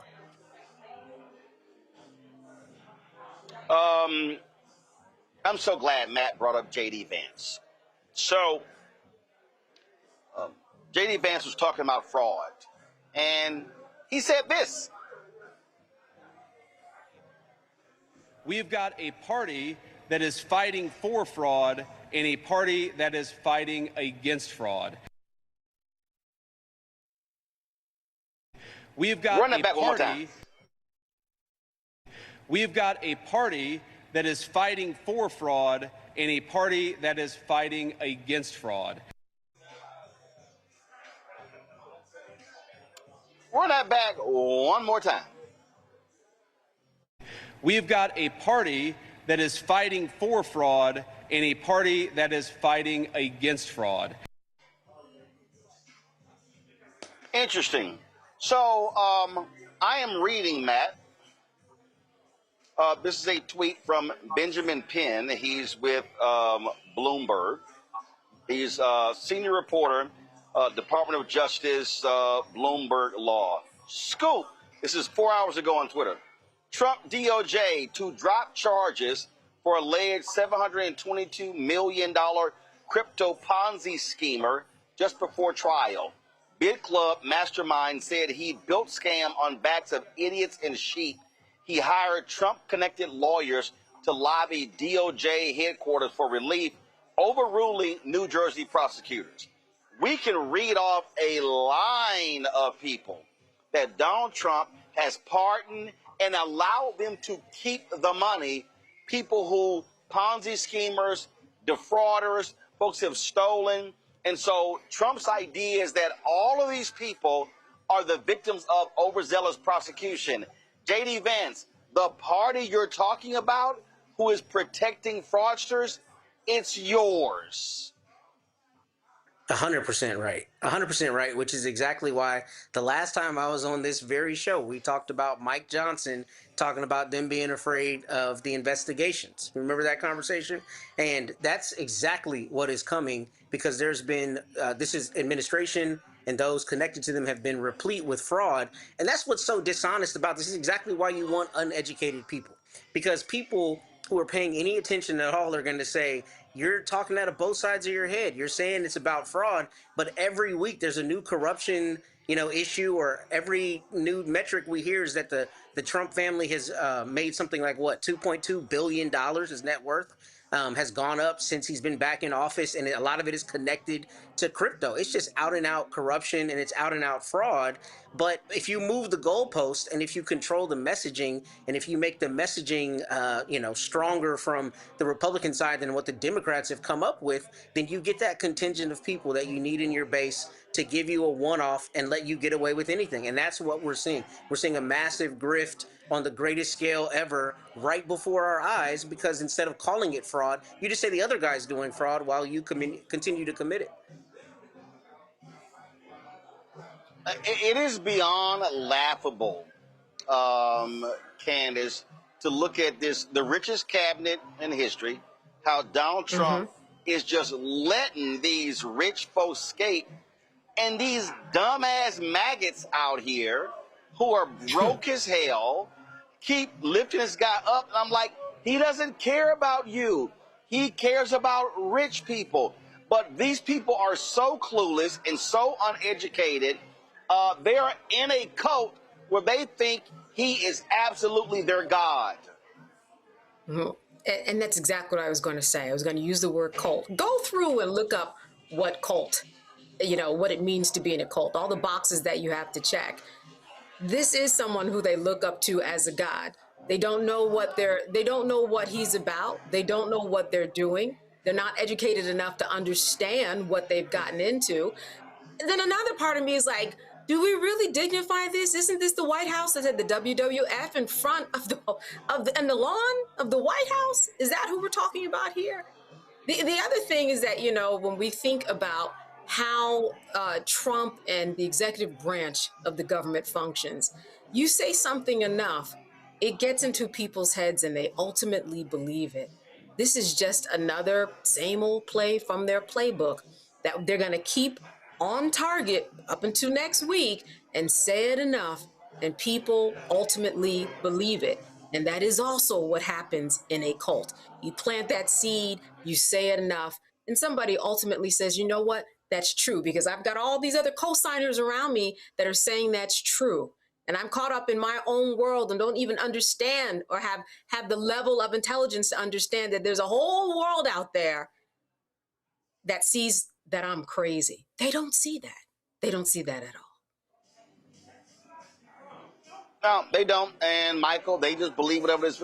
This dude, it is so blatant that literally they're like, hey, you want a part? It's going to cost you $2 million.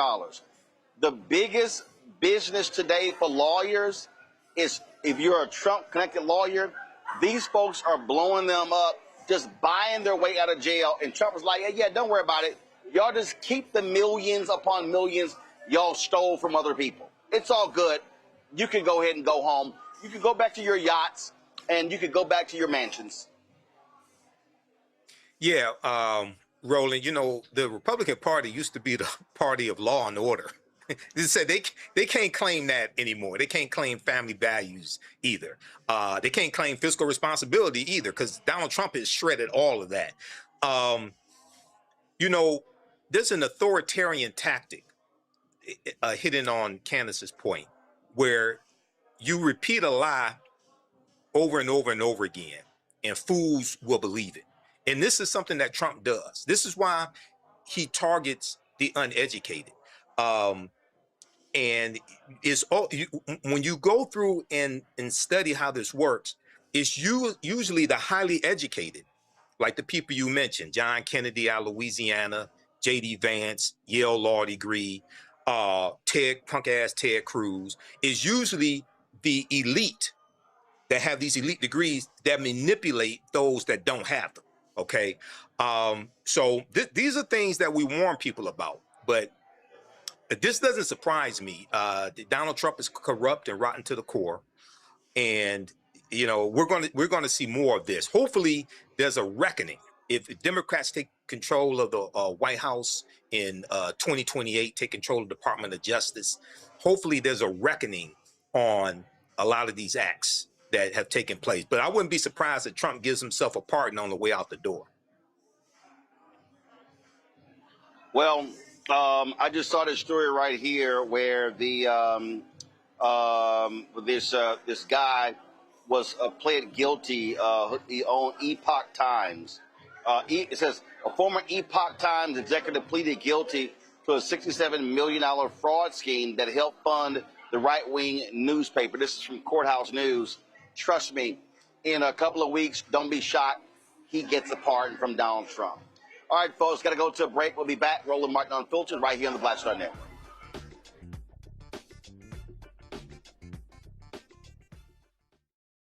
All right, folks, let me tell you about Chapter. Now, if you're in Medicare or about to be, the system is not set up to work for you. Too much fine print, too many plans, and too many people making money off of your confusion.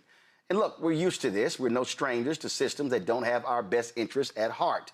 But we don't have to accept it when it comes to Medicare. That's why I'm telling you about Chapter. Their advisors are independent and honest.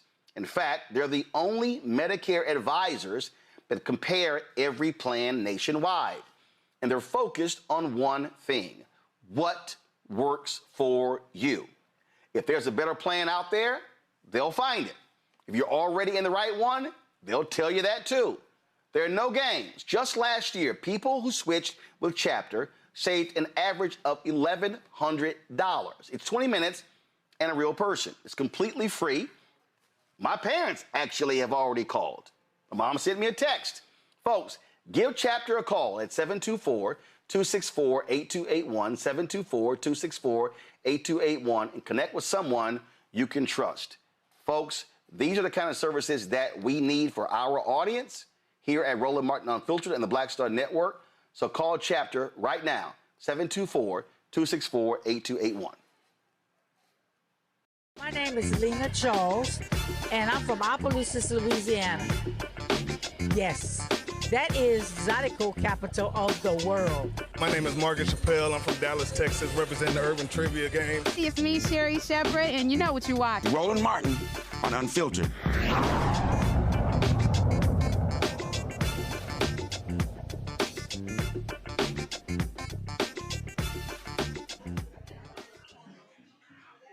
A black cop in Georgia is facing charges of involuntary manslaughter and reckless conduct after accidentally discharging his gun that killed a black teenager. The incident took place Tuesday evening in the backyard of a home in Avondale Estates in Georgia. According to the Georgia Bureau of Investigation, 19-year-old Jayton Eccles was questioned earlier that day about his involvement in an armed robbery of a mail carrier, but he was later allowed to leave. Officers later learned that Eccles had an active arrest warrant and began searching for him, during which he hid in nearby woods. When the DeKalb County police officer Derek Harris located Eccles, he gave the teen verbal commands while holding him at gunpoint. Eccles complied. While Eccles was lying face down, Harris attempted to take him into custody, using one hand to hold his firearm at the teen's back and the other hand to handle the handcuffs. During the process, Harris accidentally discharged his firearm. Eccles was transported to the hospital, where later died from his injuries. Folks, the U.S. Navy is ending permanent shaving waivers for sailors with chronic skin condition caused by shaving. Under an updated policy, sailors diagnosed with razor bumps can receive medical treatment and temporary shaving waivers for up to a year. If they are still unable to shave after that, they could be discharged from the Navy. The Navy says the policy is about military readiness and ensuring protective equipment fits properly. This decision is drawing criticism based on the fact that razor bumps disproportionately affect black men. Medical experts say 60% of black men experience razor bumps. All this is, Michael, is the latest attempt by Pete Hegseth to have a white military. Yeah, Roland, I agree. I think this is targeting African-American men in the military. Now, I do know that for some type of equipment that you have to wear on your face, I do know, for emergency responders, things like that. In some cases, they tell them they can't have facial hair. I do know that. Now, my question would be, okay, if you say that you're doing this so that certain equipment will fit properly on the face, right? Well, how is the equipment fitting now? What evidence do you have that the equipment is not fitting now? Okay, because I haven't seen anything saying, well, the equipment is not fitting properly. Okay, so this is why we're doing this. So this, to me, this seems a way to attack DEI without calling it DEI. Matt? Yeah, I think Michael pretty much summed up my thoughts on it. I mean, I don't really see that this is in any way a veiled attempt at attacking black sailors. I am interested in the question of whether, if you shave and get razor bumps, if you can still serve, or if it's a question of can you not shave at all. Presumably that might mean a much smaller number of people. But if 60% of the people affected are going to, 60% of black men get them, including my dad, who has used that disgusting magic shave my whole life, are the ones who get razor bumps, then I think it's a pretty thinly veiled attempt at attacking those black sailors. But it's Pete Hegseth, so what's new? Candace. Yeah, well, clearly we see what's going on. There used to be a waiver for this, right? Because it is a medical condition. Those razor bumps are no joke.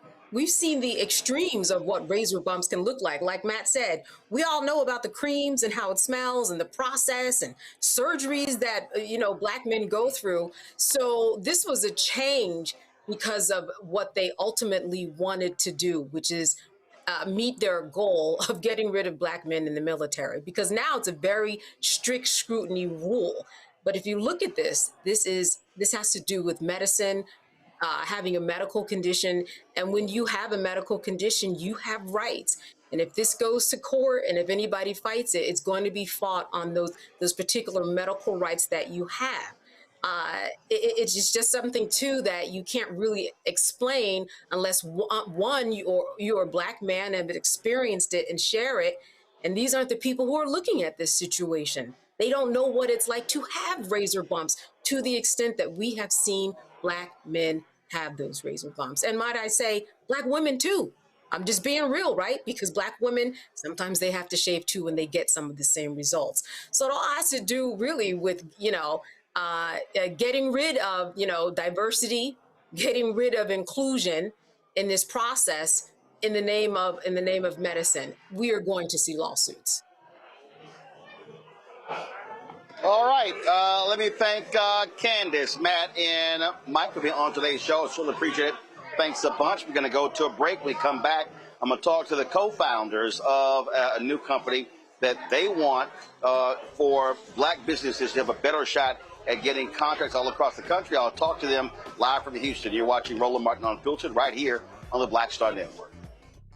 All right, folks, let me tell you about Chapter. Now, if you're in Medicare or about to be, the system is not set up to work for you.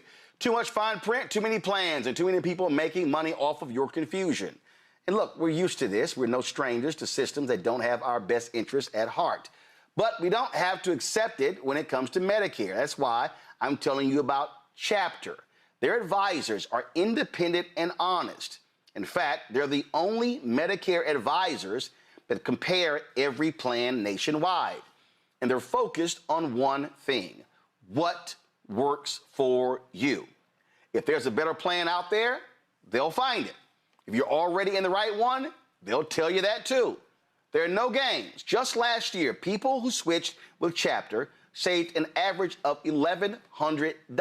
It's 20 minutes and a real person. It's completely free. My parents actually have already called. My mom sent me a text. Folks, give Chapter a call at 724-264-8281, 724-264-8281, and connect with someone you can trust. Folks, these are the kind of services that we need for our audience here at Roland Martin Unfiltered and the Black Star Network. So call Chapter right now, 724-264-8281. Melanie Campbell, National Coalition on Black Civic Participation and Black Women's Roundtable. And we are watching Roland Martin Unfiltered all day, every day, 24/7. Spread the word.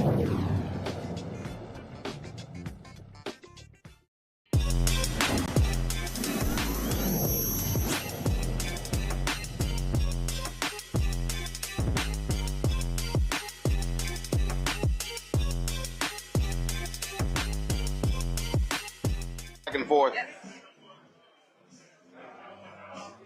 All right, folks, I'm here in Houston, and there's a launch of a tech platform that the goal is to help more African Americans be able to get government contracts. We talk about this a whole lot on the show.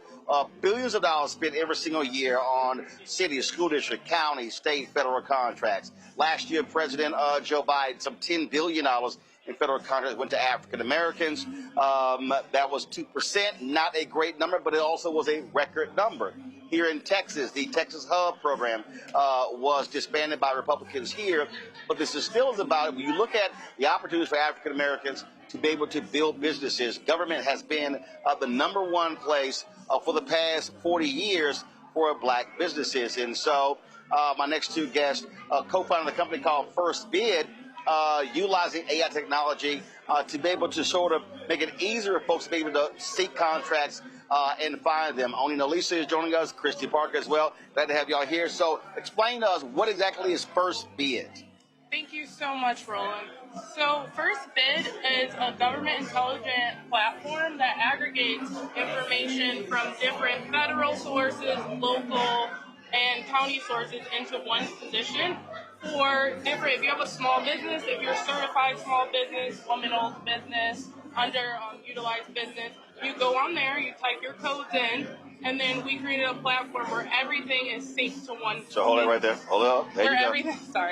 Where everything is synced to one space. So normally where businesses would have to use a lot of resources, we're kind of condensing it to try to help small businesses get an upper hand and be equal with these big firms who do have big staff, like 5 to 20 people. You can now do that with this one platform. We're trying to level the playing field. All right. So is this for Texas? Is it national? This platform. So we're here in Texas, Houston, Texas to be exact. So that's where we started. And our feet are on the ground here. So that's where we want to keep it right now. But eventually we're going to spread out all over the U.S. And so when you talk about it, so you're going to be adding more data into it. So when someone is looking to apply for a contract, because listen, you can have a business in Texas, but you can apply for in other jurisdictions. And so is this way to be able, as opposed to them trying to go to each one of these places, if they're janitorial services or if they're in some of the field and they type it in, then what does it then pull up? All the contracts in that particular area? So right now we're solely Houston. We want to make sure we take care of Houston first because that's where we're at. We're in the streets. We're on the ground, so we know what's going on here. And then as we grow, we're going to move on to other states. So when you say it's here, is it here? Is it city, school district, and county?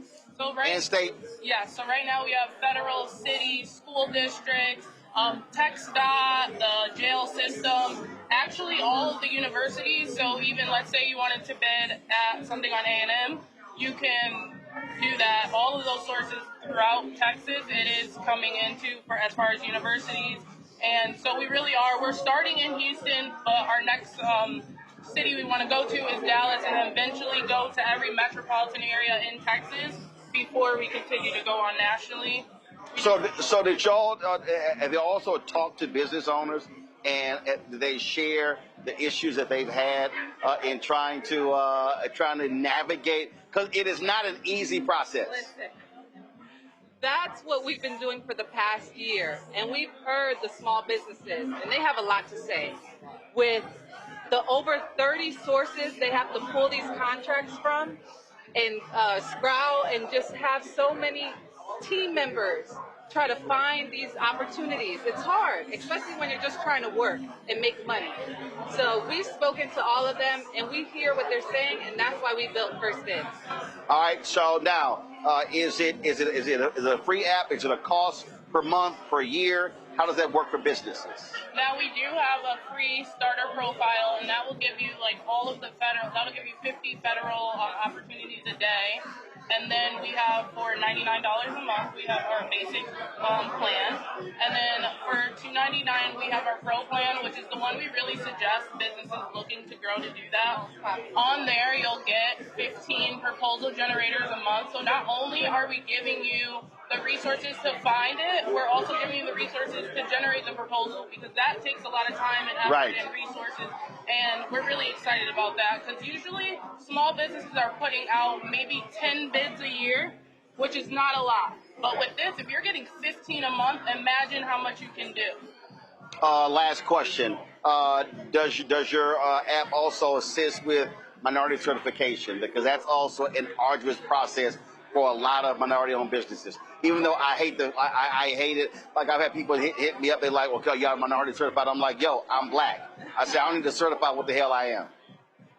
Yes, I understand that. What we do, so we do have a certification tracker. So all your certifications, we'll let you know when it's due, if it's up for expiring, and things like that.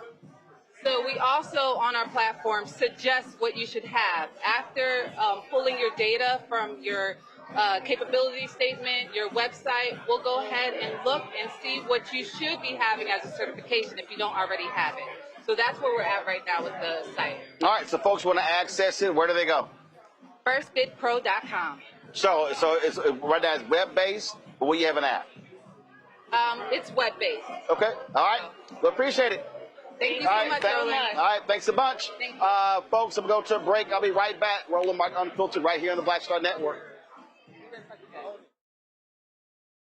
All right, folks, let me tell you about Chapter. Now, if you're in Medicare or about to be, the system is not set up to work for you. Too much fine print, too many plans, and too many people making money off of your confusion. And look, we're used to this. We're no strangers to systems that don't have our best interests at heart. But we don't have to accept it when it comes to Medicare. That's why I'm telling you about Chapter. Their advisors are independent and honest. In fact, they're the only Medicare advisors that compare every plan nationwide. And they're focused on one thing: what works for you. If there's a better plan out there, they'll find it. If you're already in the right one, they'll tell you that too. There are no games. Just last year, people who switched with Chapter saved an average of $1,100. It's 20 minutes and a real person. It's completely free. My parents actually have already called. My mom sent me a text. Folks, give Chapter a call at 724-264-8281, 724-264-8281, and connect with someone you can trust.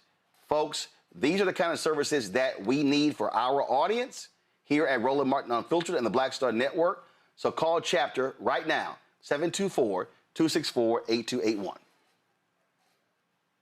What's up, y'all? This is Wendell Haskins, a.k.a. Win Hogan at the Original T Golf Classic. And you know I watch Roland Martin Unfiltered.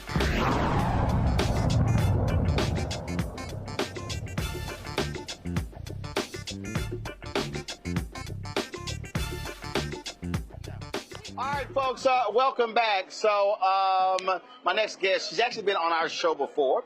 Sakara Ross, she owns a construction company here in Houston. And so glad to see you here. And so one thing I was just talking to the two sisters who were starting first bid.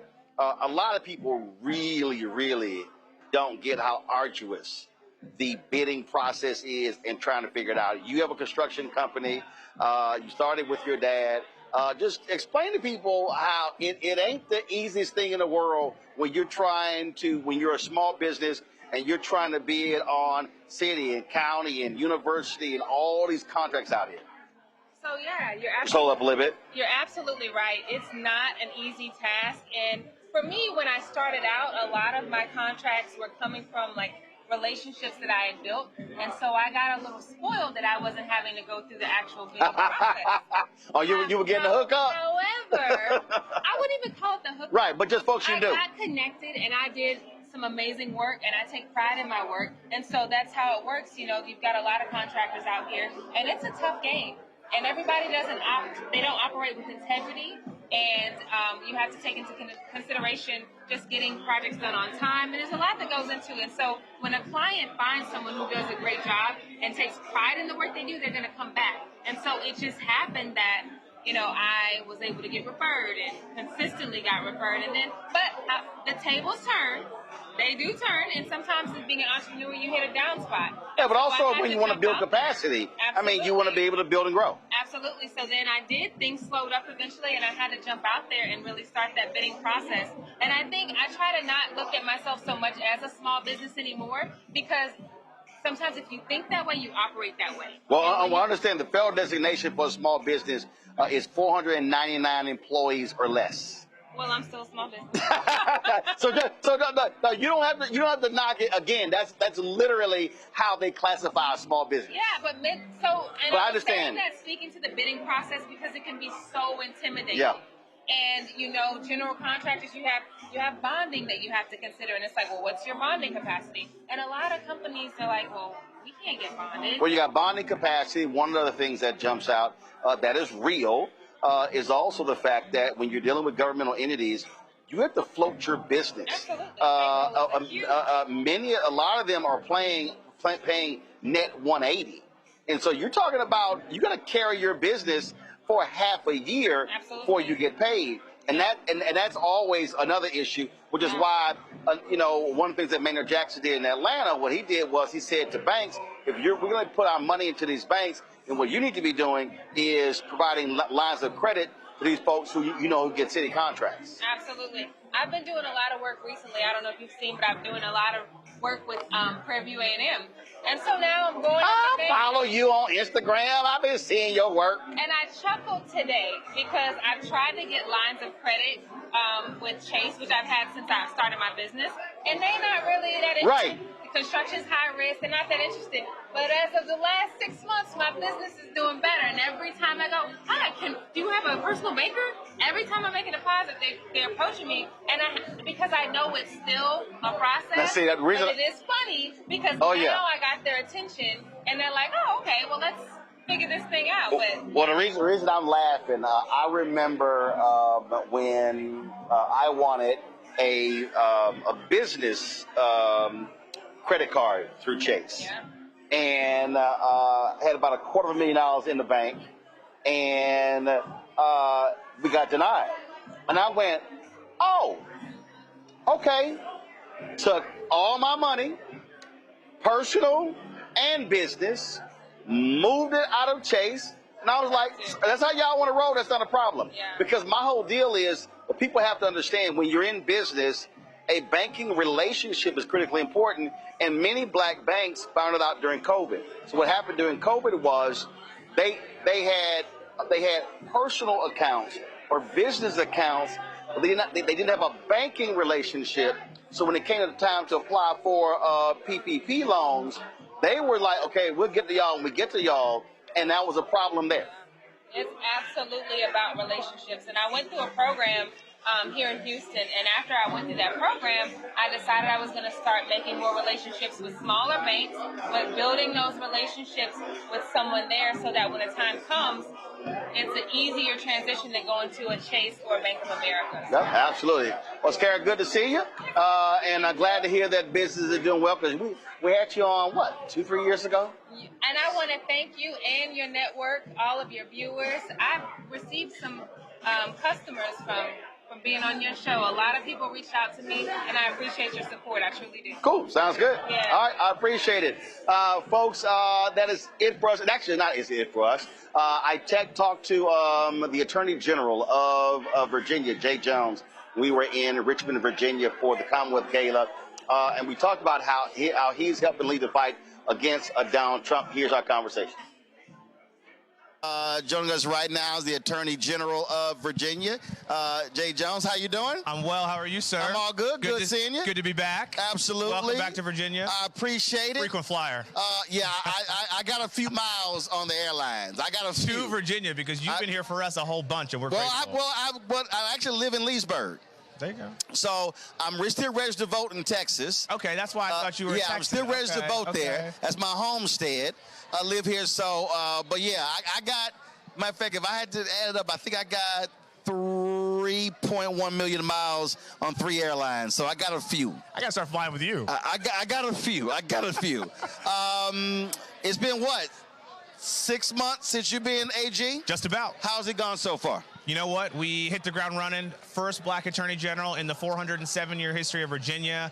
And we've been delivering on the promises that we made to folks during the campaign last year. We've sued Donald Trump over 50 times to protect against federal overreach. We've kept our community safe. And we're attacking this cost crisis. People, myself included, are struggling because this administration refuses to do something to get it under control, and instead they're trying to levy tariffs that are illegal, that are driving costs up, and we're fighting back on that. And I think the people of Virginia are very pleased to have Democratic leadership at the top, because we're delivering. We got a budget that's coming that's going to work for every single Virginian, and we're really, really proud of the work that we've done. And we got those folks out of office who were really just doing everything that Donald Trump was trying to tell them to do. No more. We respond to the people. And now, you had a setback when it came to the redistricting election. What's the path forward? We're going to have a really successful year in 2026 in Virginia and across this country. We have talented candidates, and people are fed up. I get to move around this Commonwealth. It's one of the great, benefits of my job. And from corner to corner, it doesn't matter if it's, a blue part of the state or red part of the state. People want relief, they want help, and they want candidates who are going to speak to the challenges that they're facing. And right now, the Democrats are doing that. Republicans are too scared. They're too afraid of Donald Trump to do anything beyond what he says, and that's going to be to their electoral detriment. We're going to win seats in Virginia. We're going to win win seats across the country. And Hakeem Jeffries is going to be the next Speaker of the House of Representatives in January 2027. One of the things that I keep saying is, so what happens is when you look at these national shows, when you look at the networks and they're sitting going, oh, Democrats are polling at 28%. What I keep telling people is that's what people are saying in terms of their perception of Washington, D.C. Yet when then you go to various states, when you see wins in this state, when you see winning mayoral seats in Florida they had not had in 30, 40 years, winning special elections, I keep saying November is going to be about, but outside of the state races, it's not a presidential year. Congressional seats are local elections. State rep, state senate, local elections. And so I said, folks, people are thinking differently, and those candidates are going to be running candidate and district-specific messages and not solely what's coming out of Washington, D.C. Well, a good candidate listens to the people that they're trying to get votes from. And if you are listening, and it doesn't matter if you're in Virginia, you're in Texas, you're in Florida, you're in North Carolina, people are hurting right now. They are struggling because of the policies that the Trump administration continues to push, and the folks in Congress who have R's next to their names are rubber stamps for that. You see Republican incumbents who are running away or trying to run away from the president to their detriment, because then he turns on them too. And when you have a candidate who's going to be responsive, who's going to listen, that resonates with folks. And right now, everybody is getting crushed, right? I have 2 little boys. My older son just turned 4. My younger son will be 2 next month. Our grocery bill is off the charts. If you compare it to what it was a year ago, what it was 2 years ago, it is absolutely off the charts. And I know that I'm not alone. There are millions of people like me just across the country. I thought this was going to be the golden economy. Hey, the proof is in the pudding. If you look at your bills, people have to make an awful choice between putting food on the table and paying rent, paying their light bill, and paying their car insurance. That's not where we should be, but that's what the Trump economy has done. And in Virginia, we have been fighting against that. The electoral results will demonstrate that we've had some success there. And now once we're governing, we deliver, because Democrats are the party of results. We're the party of solutions. And in Trump's economy, they don't have a solution except to go down with the ship. One of the things that I spoke earlier today to a group of pastors, and I said to them at a town hall, it was in Triangle, Virginia. That's where my in-laws live. Okay. It was at Mount Zion. Oh, yeah. And what I said to them is, we need to understand that this administration in D.C. and on the state level, there's an absolute, in the state's Republican Party, an anti-black agenda. And there's no other place than what we're seeing from in the area of civil rights and law. They want to destroy that civil rights infrastructure. And you've got an extreme court that's standing with them. And I really need, so as somebody who's the Attorney General, explain to people why this is so huge when they have this extreme court making these decisions that could very well lock these rulings in place for 30, 40, 50, 100 years. Well, when I think about it, the work that we've done since January, we've sued the president a lot, but we've had victories. Myself and our Democratic coalition, we've beaten the president on several occasions, in particular when it comes to tariffs. And so I know that this is a moment when people feel dejected, they feel disheartened, they feel broken down. And I would just say, look, to the black community, right? Think about where we've come from. We had our ancestors brave the Middle Passage, slavery, Jim Crow, black code, segregation, and they never gave up. And they never lost sight of that ultimate goal, which was full equality and power. And we've gotten there. And it feels like you're rolling a rock up a hill and it falls back down on you. But where we are now is light years ahead of where we were, and it's on us right at this moment to step up and fight back. And that's why I think the courts are such a powerful mechanism to do that. We're going to have more black people elected to office at every level come November, which I think is powerful.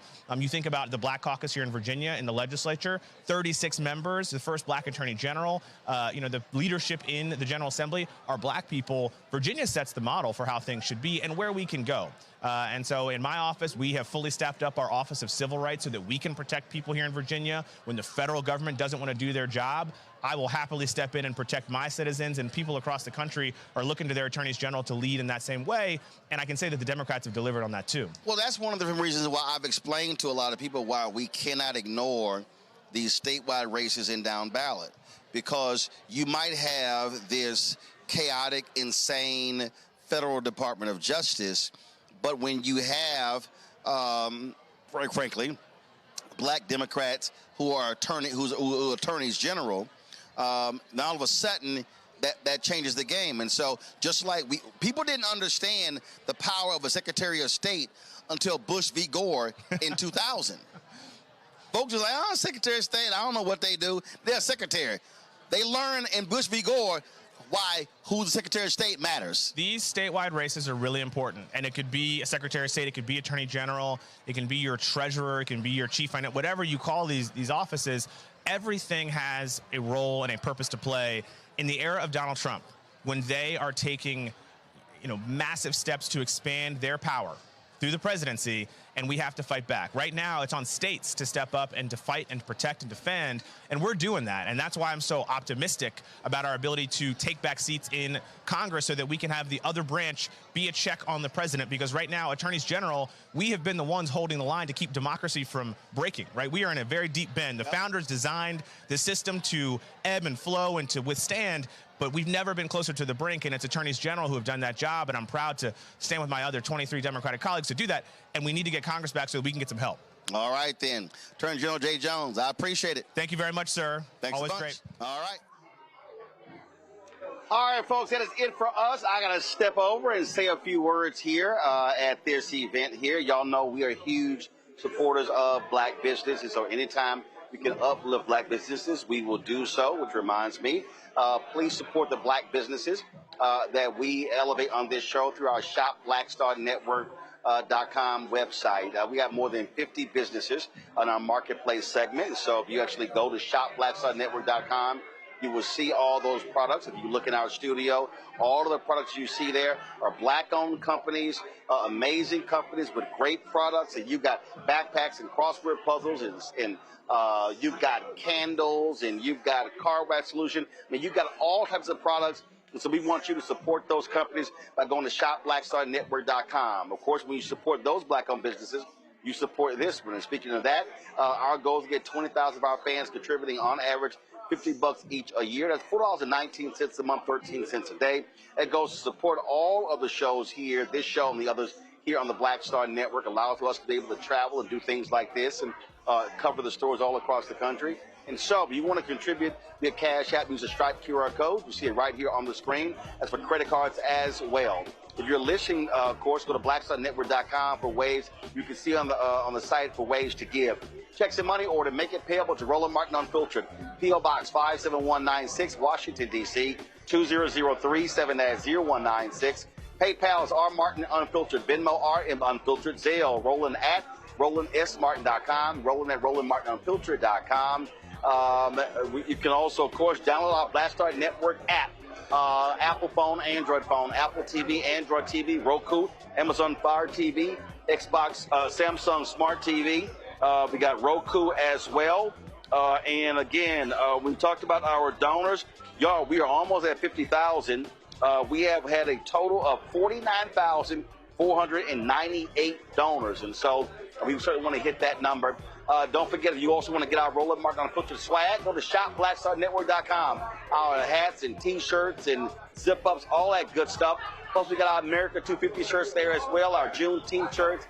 So please go to shopblackstarnetwork.com, shopblackstarnetwork.com to support that, and also all about black-owned products. Y'all, that is it for me. I'll be back in our studio on Monday. I was here in Houston this morning. We laid to rest my dad's brother, my Uncle Melvin, Melvin Leroy Martin, U.S. Army veteran. And so certainly that's why I'm here, then of course for this event as well. And so spend some time with family. I hope y'all have a fabulous weekend. We'll see y'all on Monday right here, Roland Martin Unfiltered on the Black Star Network. Holla!